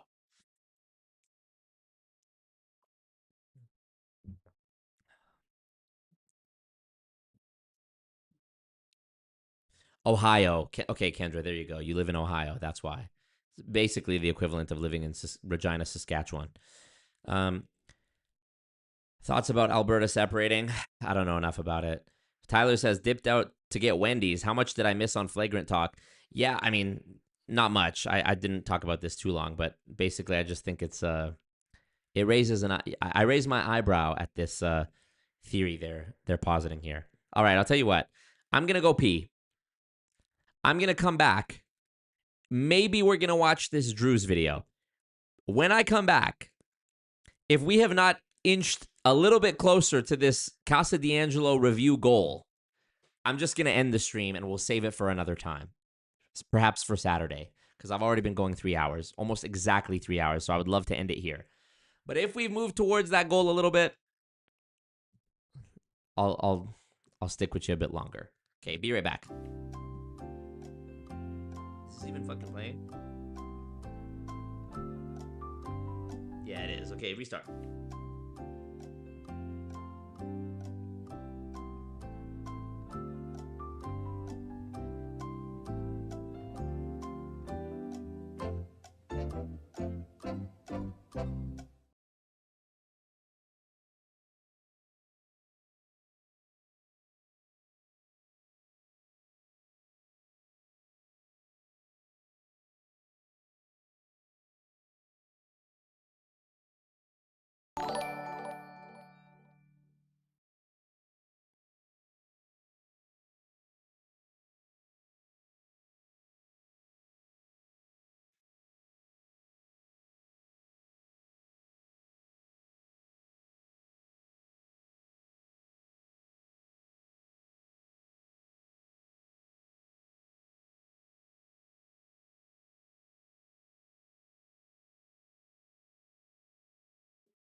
All right. We're back. Let's see what happened. Strange. I don't see $50 billion donated. Strange. Strange that. Funny that. All right, let's check. Inch. Oh my God, Tyler again. You guys can't let Tyler drop more bag for this when he's already carried it so far. Tyler, Alex, oh my goodness. Nikki D. Love. You guys just went absolutely crazy today. I can't believe you've done this. Jeff Miller as well. Hagen as well. Alex Anderson as well. Thank you guys so much. Bombaklad. All right, a centimeter. Okay, all right. This video is called, it's from 6 months ago, but this video is called The Deal with Israel That Changed the Druze Forever. Now, to any of my Druze family or relatives, whatever, watching this, or Druze people, I'm new. I'm open to learning about whatever. If I'm misinformed about something, you know, these are just my initial impressions. It's not my final opinion. I'm open to having my mind changed, but I do warn you that I'm going into this with some skepticism. So let's check it out. Peace out, Kendra. All right, let's check it out. The Druze of Israel are people who defy every assumption about the Middle East. They're a tiny Arabic-speaking community who have fought and bled for Israel. Celebrated by some as... Already chilling on it. Already, you lost me, but okay, let's continue. Heroes, and condemned by others as traitors. The Druze have walked a tightrope between loyalty and survival. So how did this secretive and misunderstood minority become such an integral part of Israel's story, while still being seen as outsiders by many Jews and Arabs alike? This is the story of the Israeli Druze, a people balancing identity, loyalty, and survival in one of the world's most complicated places. In the summer of 2024, a seismic event shattered the Druze community of Majd al-Shams.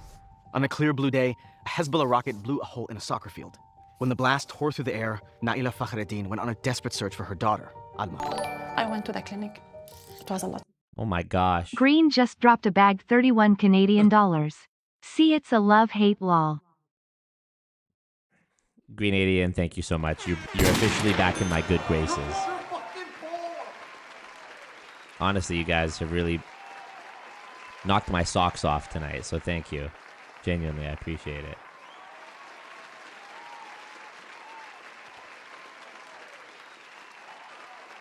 All right, let's continue this here. A lot of blood, a lot of noise, shouting, a lot of voices. I asked over there the nurse, I'm looking for my daughter, Alma. She told me she's in one of the rooms over there. She told me, just wait for a minute. I didn't wait for a minute. I started to open the doors, looking like that. No, she's not here, she's not here, she's not here. So one of the relatives told me, you have to be strong. When she told me that, I felt like a bucket of ice. In the elevator to the first floor, I walked like a ghost, you know, crying all the time. I entered the room. I saw her. Like an angel, she was shining. 11.5 years old, and she left the world. The loss of Alma and the other 11 innocent children of Majd al-Shams changed everything for their community. And it was a turning point not just for the Druze of the Golan Heights, but for the Druze in all of Israel and beyond. Because the mountaintops of the region were a refuge for the Druze. It's where they'd fled to protect their people. And the horror in Majd al-Shams reminded them of their ancestral trauma that brought them to these highlands in the first place. A tiny minority within the Middle East, the Druze origins go back 1,000 years to Egypt, when the first Druze broke away from Shia Islam to form a new sect with new beliefs. Oh my God, look how many. A new custom. Quranism, Islam. I didn't even know. Look at all these different offshoots of Islam. Shia, Ismailism, Jafri, Zadia, 12. I mean, this is just insane. And the Druze is way down there on the tree. What is this, a forced matrix? What is this, a multi-level marketing compensation plan? The Druze don't actually refer to themselves as Druze. They prefer the name Al-Muwahhidun, the people who believe in one God. It reflects their commitment to their faith, a faith they've had to defend for centuries. To escape persecution, they made their homes in the remote mountainscapes of the Middle East, in what are now Lebanon, Syria, Jordan, and Israel, which is where our story begins. The Druze identity is grounded in three essential pillars. Imad Saif is a 26-year veteran of the IDF. He lives in the village of Yanuch in the Galil. He's a religious Druze. Most Druze who agree to speak on camera are secular, which made Imad a rare exception. מה זה אומר להיות דרוזי דתי? העדה הדרוזית מחולקת לשני חלקים. יש את הדתיים והלא דתיים. להיות דרוזי דתי, יש מספר מצוות שצריך לקיים. אז זה תפילות, זה לבוש, זה נראות חיצוני, ואמונה. Recruit 5 Druze to become a 12er. Hilarious. Okay, let's see what it is. Okay, let me. We gotta read his subtitles. I'm reading your chat, but we gotta read the subtitles to see what he says the Druze is all about. Imad Saif is a 26-year veteran of the IDF. He lives in the village of Yanuch in the Galil. He's a religious Druze.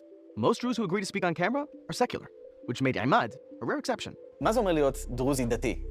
Great question. העדה הדרוזית מחולקת לשני חלקים. יש את הדתיים והלא דתיים. להיות דרוזי.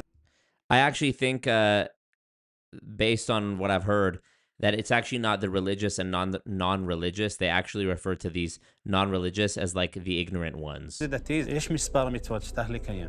Okay, few commandments you have to keep. Let's see. אז זה תפילות, זה לבוש, זה נראות חיצוני. Prayers, dress, outer appearance, faith. Okay, what is the faith? ואמונה. הדת הדרוזית זה אמונה. Okay, monotheistic, believes in one God. Okay, you're not unique in that regard. דת מונותאיסטית שמאמינה באל אחד. מה המשמעות של השפה? גבריות. Okay, have a mustache. Okay. Imad's description of what the religious Druze believe was vague, on purpose. הדת הדרוזית היא סודית.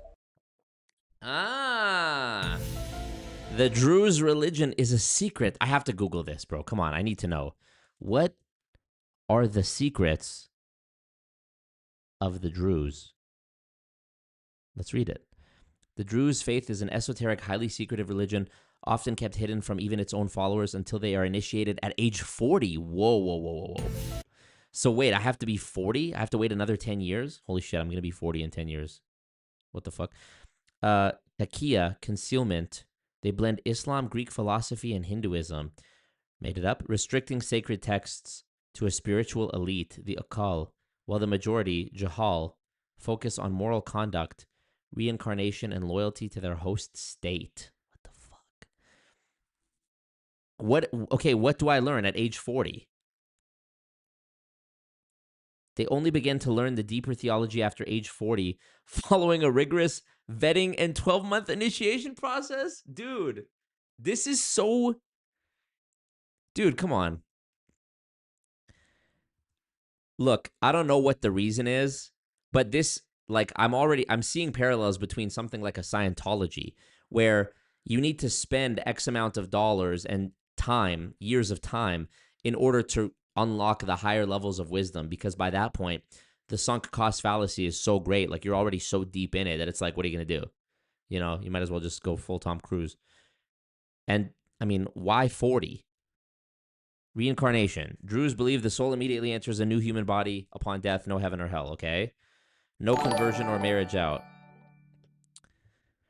Thank you, Fly Swatter. Men of Action program. He uses a $27 bait price for a program that costs $10K. Interesting. Why would I invest in that? I don't want that. But thank you, Fly Swatter. Appreciate you. Streamlabs link in the chat. Best way to donate. No conversion or marriage out. It is a closed religion. Conversion is not allowed and marrying outside is forbidden. Okay. Taqiyya, concealment. Due to historical persecution, we've heard this before, the Druze traditionally conceal their beliefs and sometimes adopt the religious practices of their host country for protection. Okay. They generally reject formal ceremonies, fasting, or set prayers, believing in a direct connection with God. The 5 colors of the star, green, okay, literally Thanos. Green, mind, red, soul, yellow, word, blue, will, white, realization. The Infinity Stones. Mystical divinity. God is seen as the absolute whole of existence. Okay. Prophet Jethro. The Druze believe Jethro is who is the father-in-law. Oh, the Druze believe Jethro, the father-in-law of Moses. Oh, so Moses married Jethro's daughter? I thought it was the other way around. They believe the Al-Hakim bi Allah, whose reign saw the foundation. Goodness, man. What do the Druze learn at age 40?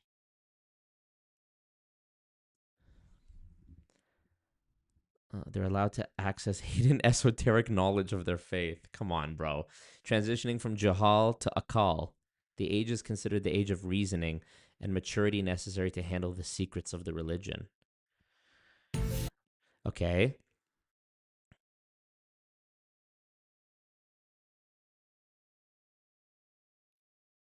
I need to investigate this, right? Come on, bro. They're instructed in the full philosophy of the faith.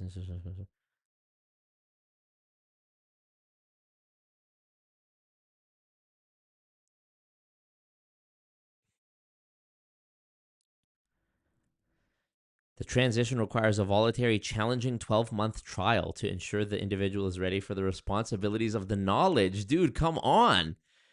What? 95% of Druze do not become initiates and focus on everyday secular life. So 95% of even the people. So what? The thing that I read said there's approximately a million Druze in the world. So 950,000 of them don't know anything about it. Flyswatter said, sorry, I meant investigating, not investing. Appreciate that. I have seen that strategy used before, Flyswatter. When I went to go see Kevin O'Leary speak in 2018, I actually have a video about that on my channel. It was like a $10 event advertising Kevin O'Leary speaking, but then you actually basically sat through like the equivalent of a timeshare presentation about how to trade stock options. And then they pushed you to buy a $1,400 program, which was actually a lead event, which at the event, according to Reddit, they sold you like a $14,000 program, and they just kept walking you up the price ladder. So yeah. Onboarding by another name. But what is the knowledge? What is the secret knowledge? Okay, here, somebody on r/ask Middle East on Reddit. Okay, let's see if they actually... Okay, I'm Druze. Ask me anything. Okay. What is Druze? Are you Muslim? See, I need to know this. Ethno-religion group that resides in the Levant. It's an offshoot of Islam. For political reasons, we are Muslims, though we don't consider ourselves Muslims. Just making it up. What do you believe in? Pantheistic God. Okay.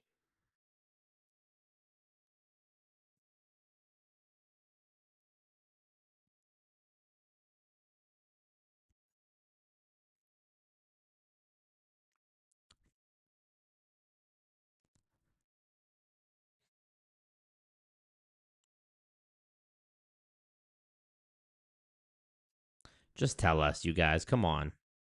Just tell us the secrets. Can I see your credit card?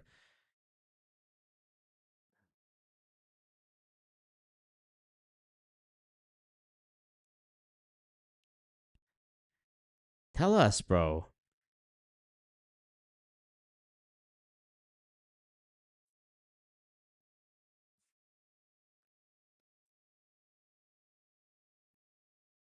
Druze religion secrets.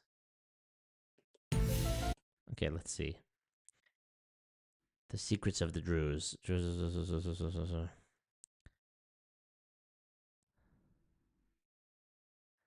Secrecy. Okay, tell us the secrets. Tell us the secrets. Okay, reincarnation, that's nothing crazy. Okay. Multiverse theory. Oh, here we go. Now we're getting somewhere. Some Druze religious beliefs, especially regarding the nature of the universe and reality, appear surprisingly aligned with modern scientific theories. For instance, the Druze mysticism includes the concept of the divine mind as the creator of multiple parallel worlds, resonating with quantum mechanics multiverse theory. This blend of ancient... Jeez Louise. Okay, give me more secrets. Give me some more secrets. That was it? The Druze multiverse. Hey, yo, we got the Druze multiverse. We got the ethno-religious multiverse. We got Marco joining the ethno-religious multiverse before GTA 6. Can't believe you've done this. All right, let's keep listening. רק מי שדתי יודע ומבין את הדת, יכול בכלל לעיין בספרי הדת. זה חלק מהשמירה עלינו כמיעוט, זה לשמור את הדת כיסודית. And this need for secrecy informs almost every aspect of their religious practice. I guess I gotta, in order to do this investigation, I need to lie and tell people that I'm 40. But then even still, I have to go through a year of rigorous training for them to even tell me anything. כמו שיש בית כנסת או כנסייה או מסגד, אצלנו זה נקרא חילווי. חילווי זה בית רגיל, כמו כל בית אחר. אי אפשר לזהות שזה בית תפילה. So they don't have churches or mosques. They have their house, but you can't identify it as a prayer house. It's just your crib, your home. אסור. זה חלק מהעיקרון שנקרא עיקרון תקיה. תקיה זה להסתתר. Taqiyya, hiding in plain sight. It's how Grenadian, you're on super thin ice telling me I'd pass for 40? they survived as a tiny minority among a culture that was often hostile to them. But some of their beliefs are known to the outside world. The Druze revere the ancient... Benjamin says that's worse than Scientology. They only tell you the stupidest shit. Once you've dedicated so much time, you can't bring yourself to leave. Those mustaches are crazy, Alex. Midianite priest Jethro, known to the Druze as Nebi Shu'aib, whose daughter married Moses. Okay. So this guy, Jethro, married Moses' daughter. No, sorry, what? His daughter married Moses. Known to the Druze as Nebi Shu'aib, whose daughter married Moses. Yeah, that Moses. One of their fundamental beliefs is the rebirth of souls, that all the Druze today are the reincarnations of the Druze before them. But one of their most important beliefs rests in the soft space between religion and politics, an obligation for all Druze, whether religious or secular. See, the Druze women wear a white veil. It's like not quite a hijab, but same vibe. הדרוזים נאמנים למדינה שהם חיים בה. זה חלק מהמנגנון שיצרנו לעצמנו בשביל לשמור על עצמנו. Over time, the Druze made a few attempts at political autonomy. But when those attempts failed, they decided to pursue a different strategy: loyalty instead of sovereignty. Their goal is to live in peace and quiet, safeguarding their unique religion and culture. And so they are ardently and abidingly loyal to the country they live in. It's about survival. דרוזי בישראל נאמן למדינת ישראל. דרוזי בירדן לירדן, לבנון אותו דבר. For centuries, the Druze were clustered together as empires swept through the Middle East. But after World War I, as the Ottoman Empire was carved up into separate territories, the Druze found themselves a people divided. The Druze in Lebanon and Syria fought alongside other Arabs against the French in their quest for Syrian independence. But as the Jews of Mandatory Palestine agitated for their own state, and tensions rose between the Jews and local Arabs, the Druze of the Carmel and the Galil chose a side, a surprising side. הקשר בין העם היהודי לעדה הדרוזית התחיל עוד לפני איזה 2,500 שנה, בתקופתו של יתרו ומשה רבנו, והקשר המשיך עד לפני קום המדינה. לפני קום המדינה, עוד לפני, בסביבות 1936, 39, בתקופות של המרד הערבי הגדול שהיה בארץ ישראל, הקשר שם והדרוזים החליטו לעמוד לצד היהודים שהיו מיעוט אחר. Not all of the Druze were immediately in favor of the Zionists. Some preferred to ally with Arab nationalists. But after some Muslim threats to take over Jethro's tomb and some Arab aggression against some Druze villages, the Druze were firmly on the side of the Jews. We're losing him. ושם הקשר התחיל ונמשך עד מלחמת העצמאות ואחרי מלחמת העצמאות. And in the 1950s, they cemented that connection when Druze leaders petitioned the Israeli government to institute mandatory military service for Druze men. Come on, bro. So the Druze asked Israel to mandate that they, the Druze, served in the Israeli military. What? This decision changed the entire trajectory of the Druze people in Israel. Arab Israelis are generally exempted from military service, But the Druze broke from the rest of Israel's Arab minority and asked to be conscripted, with one important caveat. Here was a significant decision by the Druze in coordination with the army and the state. The Druze would not fight in the areas where there are Druze, but in other places, in order to not create a situation where brothers kill brothers. So, I mean, what? So, I mean, okay, it says that they're loyal to their land. So if a Druze lives in Lebanon, he's loyal to Lebanon. If a Druze lives in Israel, he's loyal to Israel. So to prevent them from fighting each other, they just ask that they not be sent to fight in areas where other Druze are. So it's like, you're cool. Yeah, so what? So if you're a Druze person in the IDF, you're cool with your fellow soldiers going and killing potentially people like of your own religion in, let's say, Lebanon, as long as you yourself don't have to go do it. And then, like, what about the Druze who are in Lebanon? Do they then also... I mean... What? Israeli government and military agreed. In 1956 came the law of mandatory enlistment for the Druze. They started to enlist, and in the process, they participated in wars, were killed. So everyone talked about a blood oath. Many people didn't like the concept of blood oath and asked to change it to a life oath. Here we go. Because it's a community that contributes and gives everything for the country, not only in the army, but in all other sectors of life. We are Israelis in all things like any other Jew. Okay. It's not enough to know how to die together. We need to know how to live together. No question. A decade later, Israel experienced a major transformation that had a dramatic impact on the Druze. After the Six-Day War in 1967, Israel captured land here, and most importantly for our story, here, the Golan Heights, home to a portion of Syria's Druze community. In 67, Israel comes here. People are still in shock. People had to be careful because there were several mentionings of if there will be any agreement on peace, we are gonna get the Golan back to Syria. So people here they didn't know for sure if they're gonna stay Israeli forever or not. In the years after the Six-Day War, the Golan status was a question mark. At times, Israel's leadership considered returning the territory to Syria to broker a peace deal. Many of the Golani Druze welcomed the idea that they might be repatriated to Syria because they considered themselves Syrian through and through. But a tiny minority of Golani Druze were willing to accept Israel's sovereignty, So confusing. even pursuing Israeli citizenship. Maya's family was part of this minority.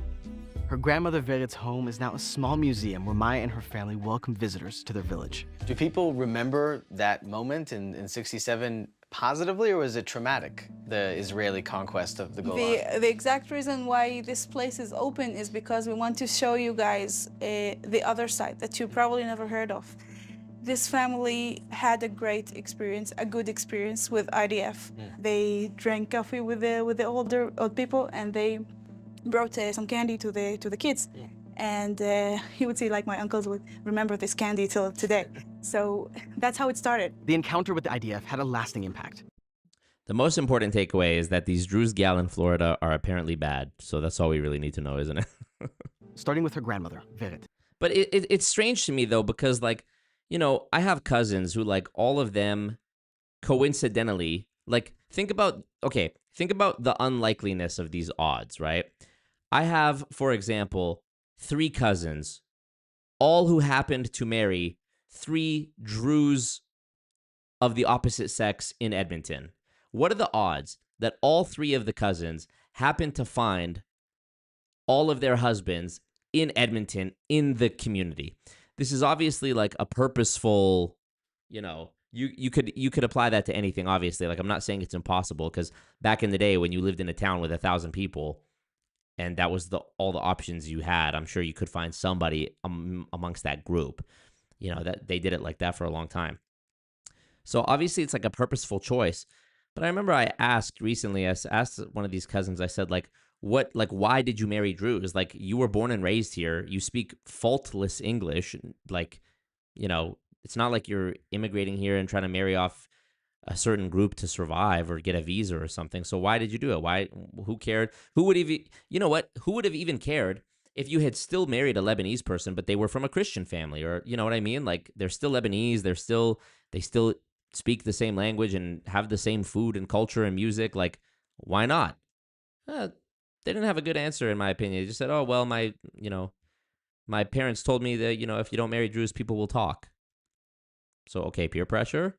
I remember, and I think I told you guys this before, 3 years ago when I was talking to this one Druze girl from Edmonton, I didn't know she was Druze initially. She slid in my DM. She asked me if I'm Lebanese. Obviously, I'm Lebanese. And so we get to talking. She tells me she's had a crush on me for a long time. She tried to slide in my DM back in 2021. I had a girlfriend, so I never read it because I'm a loyal, I'm a monogamous man. And then when I told her about the Druze background, that my family was Druze, she's like, oh, I've always wanted to marry a Druze boy. But then when I got to talking with her about it, it's like, she doesn't know what it is. Nobody knows the secrets of the religion. Yet she was adamant that she wanted to marry a Druze boy. And I'm like, so I'm just having a difficult time reconciling the two. You're absolutely staunchly, unwaveringly committed to the idea of marrying Druze, but you don't even know what that means, like literally. So help me. So how am I supposed to have any hope of figuring it out? Help me figure it out then. What is it? And Vert said, when she saw this happening, she said, if this is what Jewish people are, there's a way to live with these people. For Maya's family and others like them, this choice was a risky move. Israel had already handed land back to Egypt as part of their peace agreement in 1977. If they ever came to a permanent peace deal with Syria, Israel might relinquish the Golan as well. But in 1981, Israel surprised the world by officially annexing the Golan. They offered the local Druze the chance for Israeli citizenship. Many of them weren't having it. They were Syrians. They went on strike for weeks until the Israeli government clarified that the citizenship offer wasn't mandatory. They're confused, brother. And the Golan Druze community shunned those who did accept the citizenship offer. They didn't marry into their families. They didn't invite them to weddings or funerals.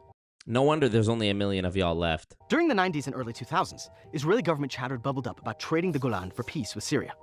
A grassroots movement swept across Israel, uniting the country under the slogan, Ha'am im Golan. The nation is with the Golan. And the government stopped talking about returning it to Syria. This dizzying political seesaw and endless whiplash didn't endear Israel to most of the Golani Druze, whose fidelity was still to Syria. But a decade later, their loyalty was tested as Syria descended into chaos. Bloody civil hostilities erupted in 2011, leaving millions lifeless, imprisoned, and forced to flee as refugees. Slowly, the Golani Druze began to rethink their dream of returning to Syria. But just as many Golani Druze were re-evaluating their relationship to Israel, the Condrused, but good job. Covenant between all the Druze and the State of Israel was tested by a painful political setback when Israel's government passed a new statute called the Nation-State Law. The law defined Israel as the nation-state of the Jewish people. For those of you who are thinking, duh, well, there was a catch. The law was silent on equal rights for minorities. And for the Druze, who had faithfully served in the military for decades and shed their blood for the Jewish state, this omission was a grievous insult. Surprise, surprise. They used y'all and then didn't include you in their club when it came time. Like, no shit. On Saturday, tens of thousands, mostly from Israel's Druze community, came out to demonstrate against the country's nation-state law, saying it will make them second-class citizens. הקשר של העדה מול המדינה קצת נפגע בעקבות החוק הזה, כי ראו בזה פגיעה או תקיעת סכין בגב, שאנחנו משרתים, נהרגים, נאמנים, ובסוף המדינה באה ושמה אותנו בקטגוריה קצת נמוכה משאר העם היהודי שחי פה. Despite this sense of betrayal, their commitment to the state runs deep. הדרוזים נאמנים, לא משנה מה, זה לעד יהיה. הדרוזי יהיה נאמן, לא משנה מה, גם אם תיתן לי, לא תיתן. No, I'm not trying to censor nothing or be funny. This is a real thing, apparently. אני נאמן למדינה שלי. Even so, many Druze in the Carmel and the Galil felt disillusioned in the wake of the nation-state law. It was a painful reminder that some in the Israeli government see the Druze as outsiders, not as an integral part of the country. The Druze had given so much and now felt taken for granted, downgraded to a lesser status. But for the Druze of the Golan, things were about to change. Again. In 2019, the US government affirmed Israel's control of the Golan Heights. And many Golani Druze were To think that there's this much like political involvement in history for a group that most people have never even heard about. Like most people, if you say the word Druze, they will think you're saying the word that starts with a J. Like they'll mishear you because they literally don't know what you're talking about. And apparently 95% of the Druze don't even know what they're talking about. Finally willing to accept that they were a permanent part of the Jewish state. And their growing political clout was on display a few years later when the state moved to install wind turbines in the Golan Heights. I'm literally gonna hit up somebody in my extended family who's above the age of 40 and see what they can tell me. But then again, I mean, none of them are like part of that group, like the religious group. So none of them wear the hat, the little white hat. None of them, grow the beard or, so I don't know. It's like, but this is the thing. All of them are so committed to this idea of the bloodline. But it's like, one of my relatives even said to me recently, he's like, yeah, it's a bloodline. We believe like we're a pure bloodline and we're the chosen people. I was like, bruh. I was like, back up. I was like, we don't believe nothing. We don't, hold on now. Strap in. How do I lower this chair?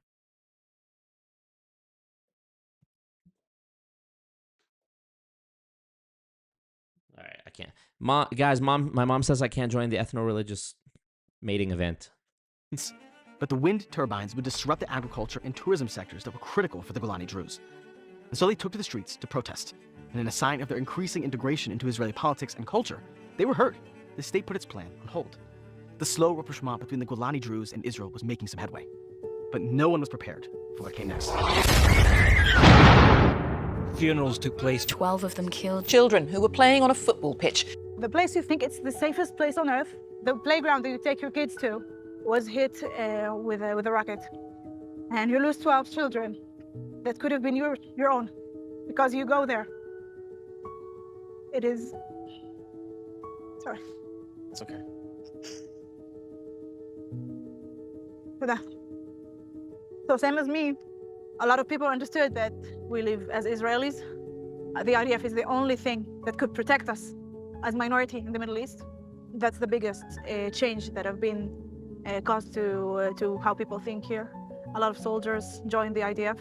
The Majd al-Shams massacre was a tragic link between the Druze of the Golan to families across Israel whose loved ones were cut down by terror. The strike drove home that terror doesn't distinguish anyone in Israel. Arab, Jew, Druze, Muslim, Christian, anyone is a target. The massacre resulted in a dramatic shift in the relationship with the state. And a year later, more tragedy and upheaval only strengthened that bond. Thousands of Arab tribal fighters have traveled from all over Syria to the mainly Druze area of Sweda. Tension between the Druze and Sunni Bedouin tribes had been building. Clashes between the pro-government armed forces and Druze militias. The rage felt against the mainly Druze community here can be seen down every street. Government-aligned Sunni fighters shaving off the mustaches of Druze men. After 14 years of civil unrest, the Syrian regime fell in the spring of 2025. This led to Muslim radicals in Syria targeting the local Druze. And in yet another sign of their evolving relationship with Israel, the Golani Druze called on the Israeli government to help rescue their brethren across the border. And Israel heeded the call, carrying out airstrikes in Syria to protect the local Druze. Their desperate cry for Israel's help is one of the most significant indications of how some of the Golani Druze now view Israel as the place where they're safest. Today, more than 200 Golani Druze serve in the IDF, a fact that would have been unthinkable just a decade ago. There are about 150,000 Druze living across Israel. And while they've served as diplomats, become politicians, and even won fame as reality TV competitors, some still see a void in resources available to the community.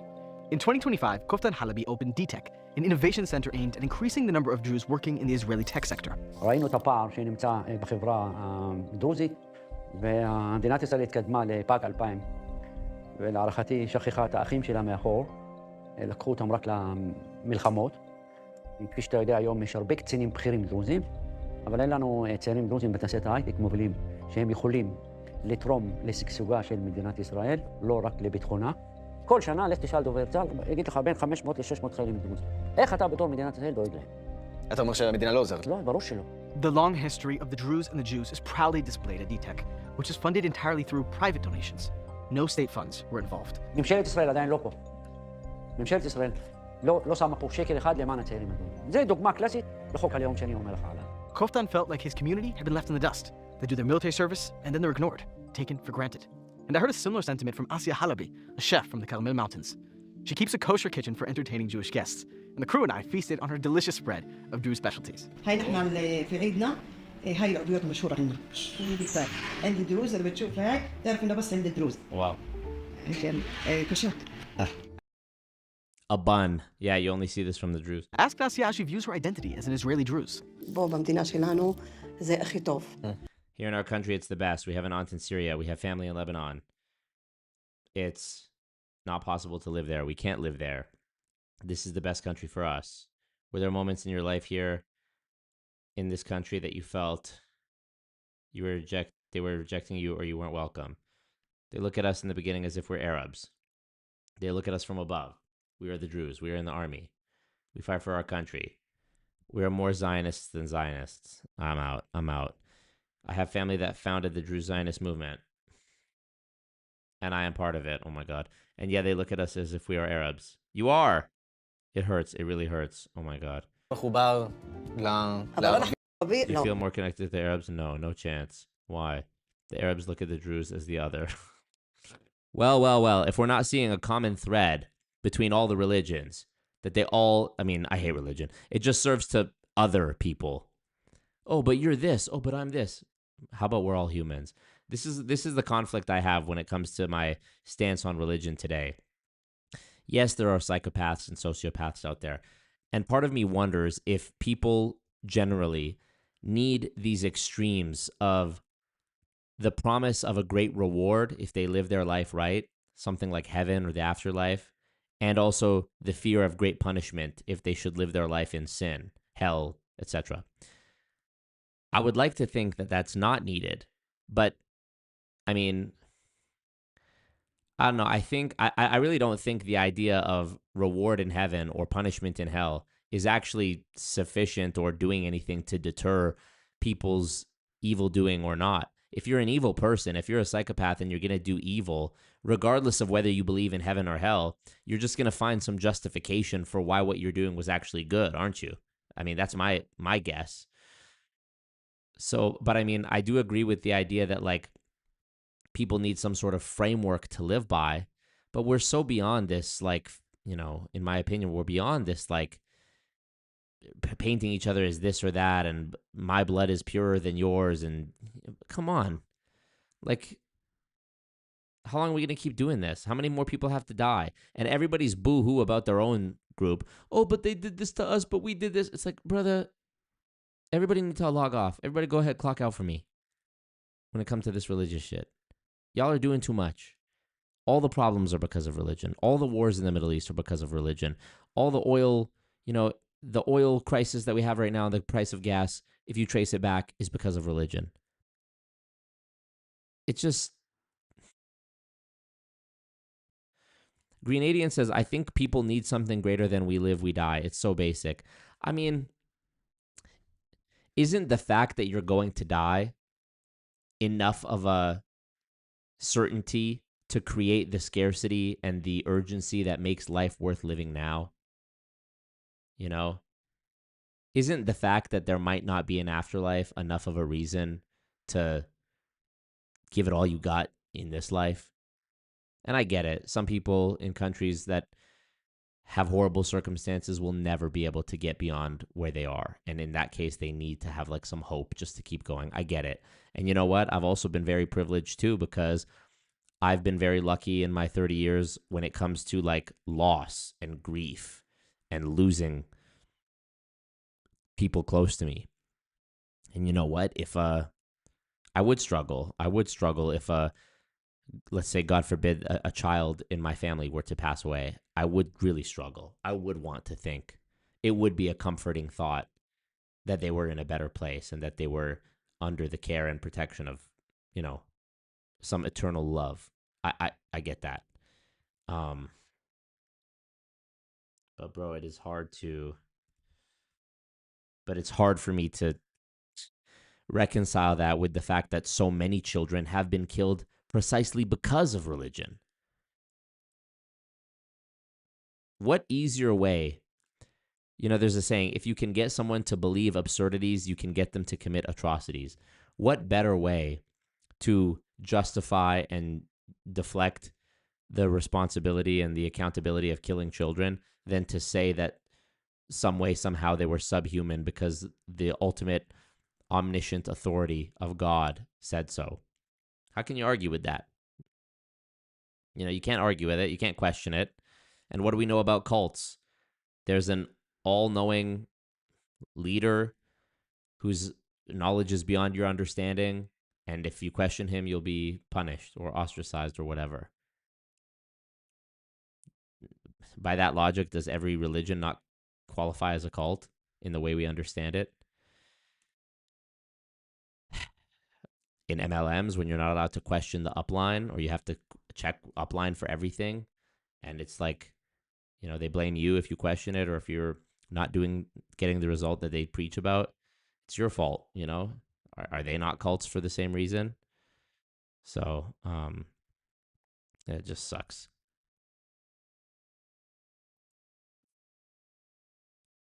نحن أوهابيين مثال أين متصاب لا لما دفكة عربيين The Arabs look at the Druze as other. They like the Jews more than the Druze. Why? Because they were traitors. Other Arab citizens see the Druze connection with Jewish Israelis and their military service as a betrayal. So at a market in Majda Shams, I asked some visiting Israeli Muslims about their perspective on the Druze. אני בתור מוסלמי, אני יודע שהדרוזים הם חלק מהאסלאם. הם חלק מהאסלאם. אבל הם הלכו הרבה ליהדות פה. הם משרתים בצבא, הם חושבים שהם חלק מהמדינה. לא, הם ערבים. הם ערבים, אבל יש להם דת שלהם. אתה רואה הרבה מהמשותף? Do you see a lot in common with the Druze as a Muslim? Yes. Close, yes. What, for example? Language, food, mentality. Same mentality, yes. The food is very similar. The mother tongue is Arabic. You don't see yourself in some sense as Arab? במובן מסוים אנחנו כן ערבים. Of course we're Arabs. דת אחרת. Different religion. That live here in a state. Okay, so there's some disagreement about this too. Are we Arabs? Are we not Arabs? We want to be Israeli in every sense of the word, like every other Jew that lives here. But Israel as a state didn't even exist until 1948. It's less than 100 years old. So what do you even mean by that? So what were your parents? What were you before this? Tell that Chameleons, for real. Ahmad was frustrated by my question, that he felt like it drew a line separating us, him as an Arab Israeli, and me as a Jewish Israeli. And his reaction reminded me of Asia's words, and the hurt behind them, that she feels at times as if she's in a no-man's land, viewed with suspicion by both Jews and Arabs, that her dignity suffers, despite her unbreakable loyalty. It's amazing how grown men and women in 2026 can like literally just make up phantoms to be to be scared of each other over. And if someone like Asia, whose family have been Zionists for generations, still struggles with feeling accepted, it made me wonder how the Druze of the Golan feel about their complex identity. Do you define yourself as Syrian or Israeli? אני מרמת הגולן. ישראלית, כי אני גדלתי בו. היום אני מגדיר את עצמי ישראלי. וזה היה שונה פעם? כאילו, הייתה שייכות כאילו סורית. היום אני חי בישראל, אני חי בכבוד במדינה שלי כאן. אני מרגיש שישראלי לכל דבר. ברור, אני מגדיר את עצמי ישראלי, אני גם לוחם, בדיוק השתחררתי לפני איזה 3 חודשים, ועכשיו אני עדיין עושה מילואים עכשיו. וזה נדיר? כאילו, יש לך הרבה חברים שהתגייסו? לא, זה נדיר, כי אצלנו זה לא חובה, אתה יודע? כן. בגלל כל העניין הזה שיש חלק שהם עדיין מרגישים שהם סורים, ויש חלק שהם באמת מרגישים שהם ישראלים. האסון שקרה פה, לפני שנה, איך זה השפיע על החיים כאן? לפחות מהאנשים שאני מכיר אותם, יש הרבה אנשים ששינו את דעתם, ואחרי האסון הזה, הם ידעו ב100% שלא משנה אם אתה ערבי, דרוזי, יהודי, זה מספיק מבחינתם שאתה גר פה, אתה מטרה בשבילם. انت تعبري نفسك سورية ولا إسرائيلي؟ الأصل صعب تنسى. أنا أصلي سوري، بس أنا هون كثير مبسوطة.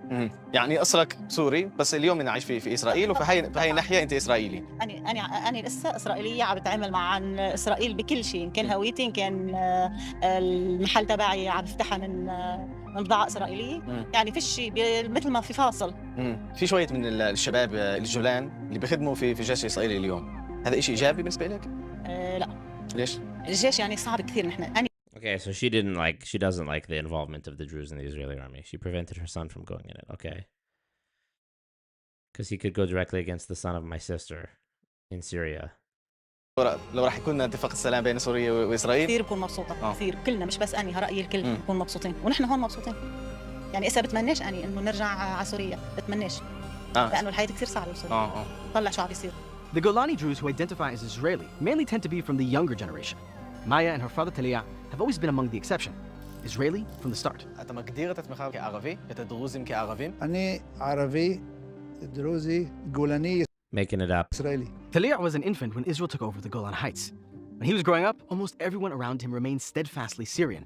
And perhaps because Talia lived between two worlds, he knows something about reconciliation.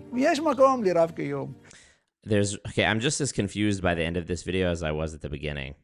כן, כן, כי הדרוזים תמיד היו גורם מגשר. הדרוזים יש להם רול, תפקיד חשוב בגישור בין האויבים, ואנחנו כל פעם משדרים שלא צריך מלחמה, לא צריך אלימות. אנחנו לא יכולים לחיות אחד בלי השני, העמי. אנחנו ככה נולדנו. המדינה הזאת נולדה ככה. יש את הערבי ויש את היהודי ויש את כולנו. אנחנו חייבים לדעת לחיות אחד עם השני. לא יעזור לנו. אם אנחנו נחשוב אחרת, אנחנו נהרוס את עצמנו. The drive to prevail, to survive, to carry on, it's inherent to the Druze people. Talia's belief in coexistence and his hope for the future came from that same wellspring of strength as Naila, Alma's mother. Naila and I stood together in the place where her daughter Alma took her last breaths. All the kids, the 12 kids, they left us, but they left a beautiful message. I'm not going to say peace, peace, peace, no. Right now, I don't believe in the word peace. I believe in acceptance. When we accept each other, it doesn't matter where you're from, what is your ethnicity, religion, no. Your color, no. The most important thing that humanity must rise above all divisions. These kids, these angels, had a simple message, but it's very powerful. Okay, but wasn't this the same lady in the beginning of the video?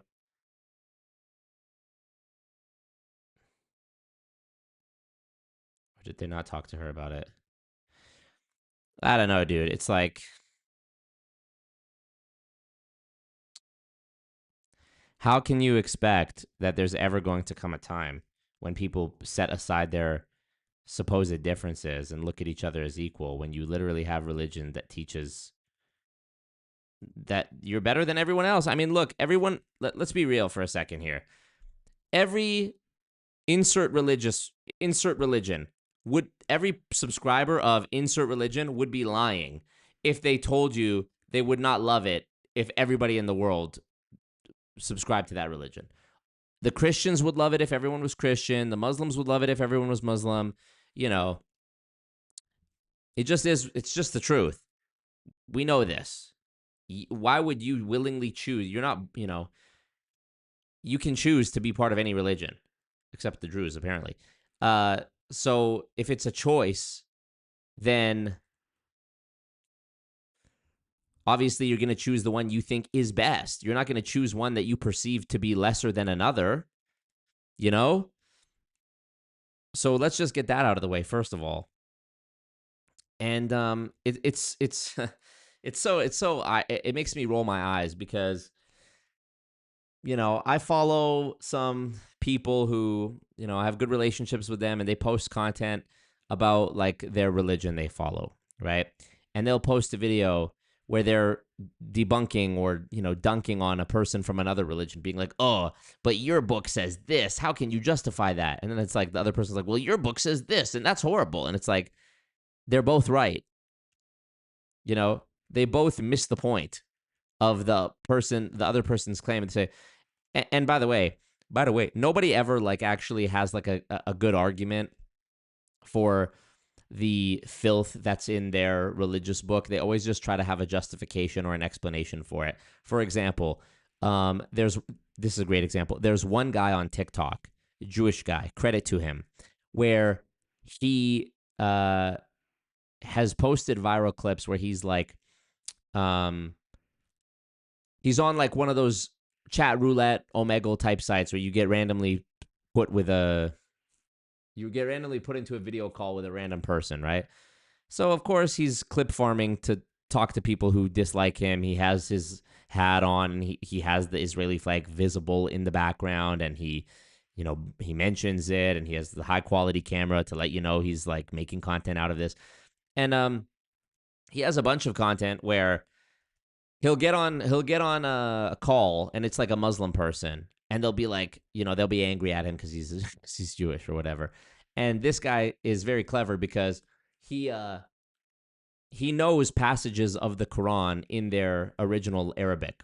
So he starts reciting to these Muslim people on the calls, and he's like, he has one video where I saw where he's like, do you know this surah from the Quran or whatever? And he'll say it and he'll sing it, because it's musical, the way they recite their prayers. It's like they're singing it. It's a sing song.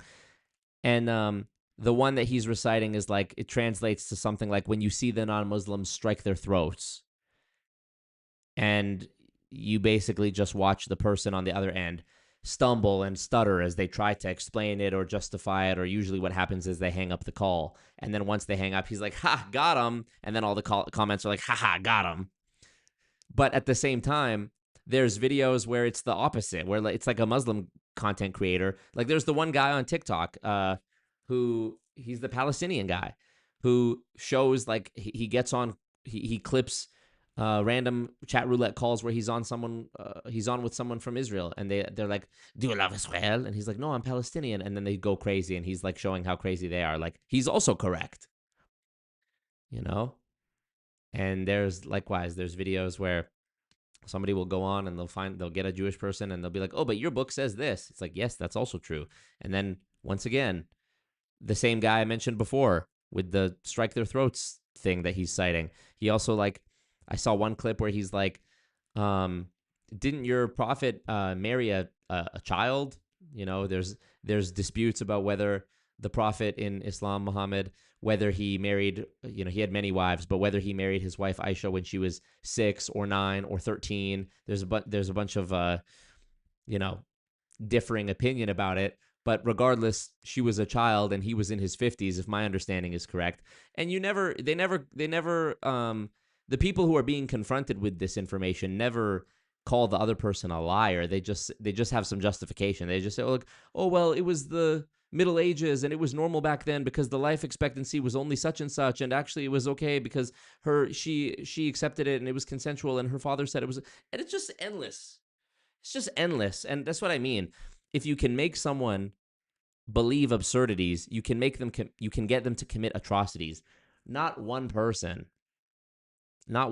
would come up with any of this shit on their own. And it's kind of like, I mean,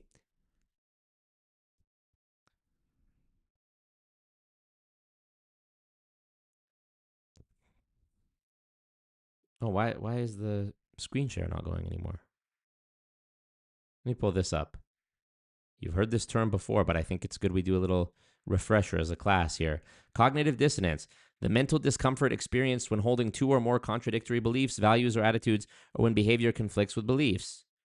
So, the example that comes to mind when I was thinking about the example of that guy dunking on the Muslims about the prophet's wife is like, I'm quite confident. This is just my gut feeling, but I'm quite confident that any Muslim person who has like a 6-year-old daughter or a 9-year-old daughter would probably not want her marrying a 50-something-year-old man.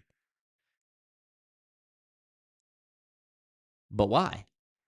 Isn't your prophet like the best guy? Like, isn't he the final messenger of God? Isn't he like the closest thing to who you should want to aspire to be like? They don't even mention their prophet without saying peace be upon him afterwards. Like, they hold him in the highest regard. But I'm not a scholar, a Muslim scholar. I'm not a Muslim scholar, as Andrew Tate would say. But it's like, is it not true that he killed many people? Is it not true that he had many wives? Is it not true that one of his wives was maybe 6, maybe 9, maybe 13, a child for all intents and purposes? But again, they have some justification, explanation. Oh, it's different. Same thing when you confront I've seen videos where they confront like Jewish people about things that are said in the Torah and the Talmud, and what do they always say? Oh, it's a mistranslation. Oh, you misunderstand. Oh, it's taken out of context. Oh, that's not actually what we believe. That's just a debate between two rabbis. It's like, okay, so you're all just making it up. This is why I'm chilling, because I went to Catholic school as a kid, and I just ended up having more questions, and eventually the adults around me just couldn't answer these questions. So Jesus died, but then he came back 3 days later. But if he could come back, why did he only come back 3 days later? And why was it only for 1 day? What was the point of that? Why doesn't he come back again? It's just...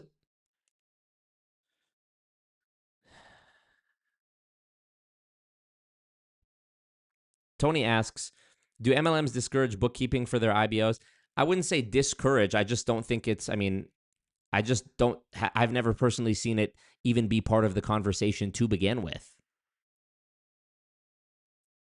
You know, they don't mention it. It's more about frilly lily believing and optimism and hope and mindset and nonsense. Yeah. Okay. Almost 4 hours. We're done. Thank you so much, you guys, for the support on this stream. I really needed it. I'm really excited about it. The workshop is coming soon. If you would like to book with me before I launch the workshop, book a one-on-one call, help you figure out your content direction. Maybe you're already making money with content. You want to figure out how to make more. Maybe you'd like to learn how to stream. Maybe you'd like to learn how to edit videos. Maybe you'd like to learn how to grow on just social media, like not YouTube, but just short form. Maybe you'd like to figure out what you should sell. Maybe you already know what you'd like to sell, but you don't know how to go about creating it. Maybe you, any of those things. If that's you, I'm putting the link in the chat to book a call with me if you want to. Benjamin says, navigate to YouTube Studio, content live. Too much. Already too much. Benjamin wants you to go watch... Benjamin wants you to go check out Green Indian. Thank you. Appreciate you. Green donated 10 Canadian dollars for putting up with me. Thank you, Green Asian. Appreciate you. Jeff Miller says, I thought this was going to be some sorority hype video or something. Oh, no. Okay, you thought I was showing you a video about like the event. My bad. Super hard, no Uber pass. Benjamin wants you to go check out Riverboat Jack. So go do that. Thank you guys so much. Appreciate you. See you again on Saturday. Namaste. Much love.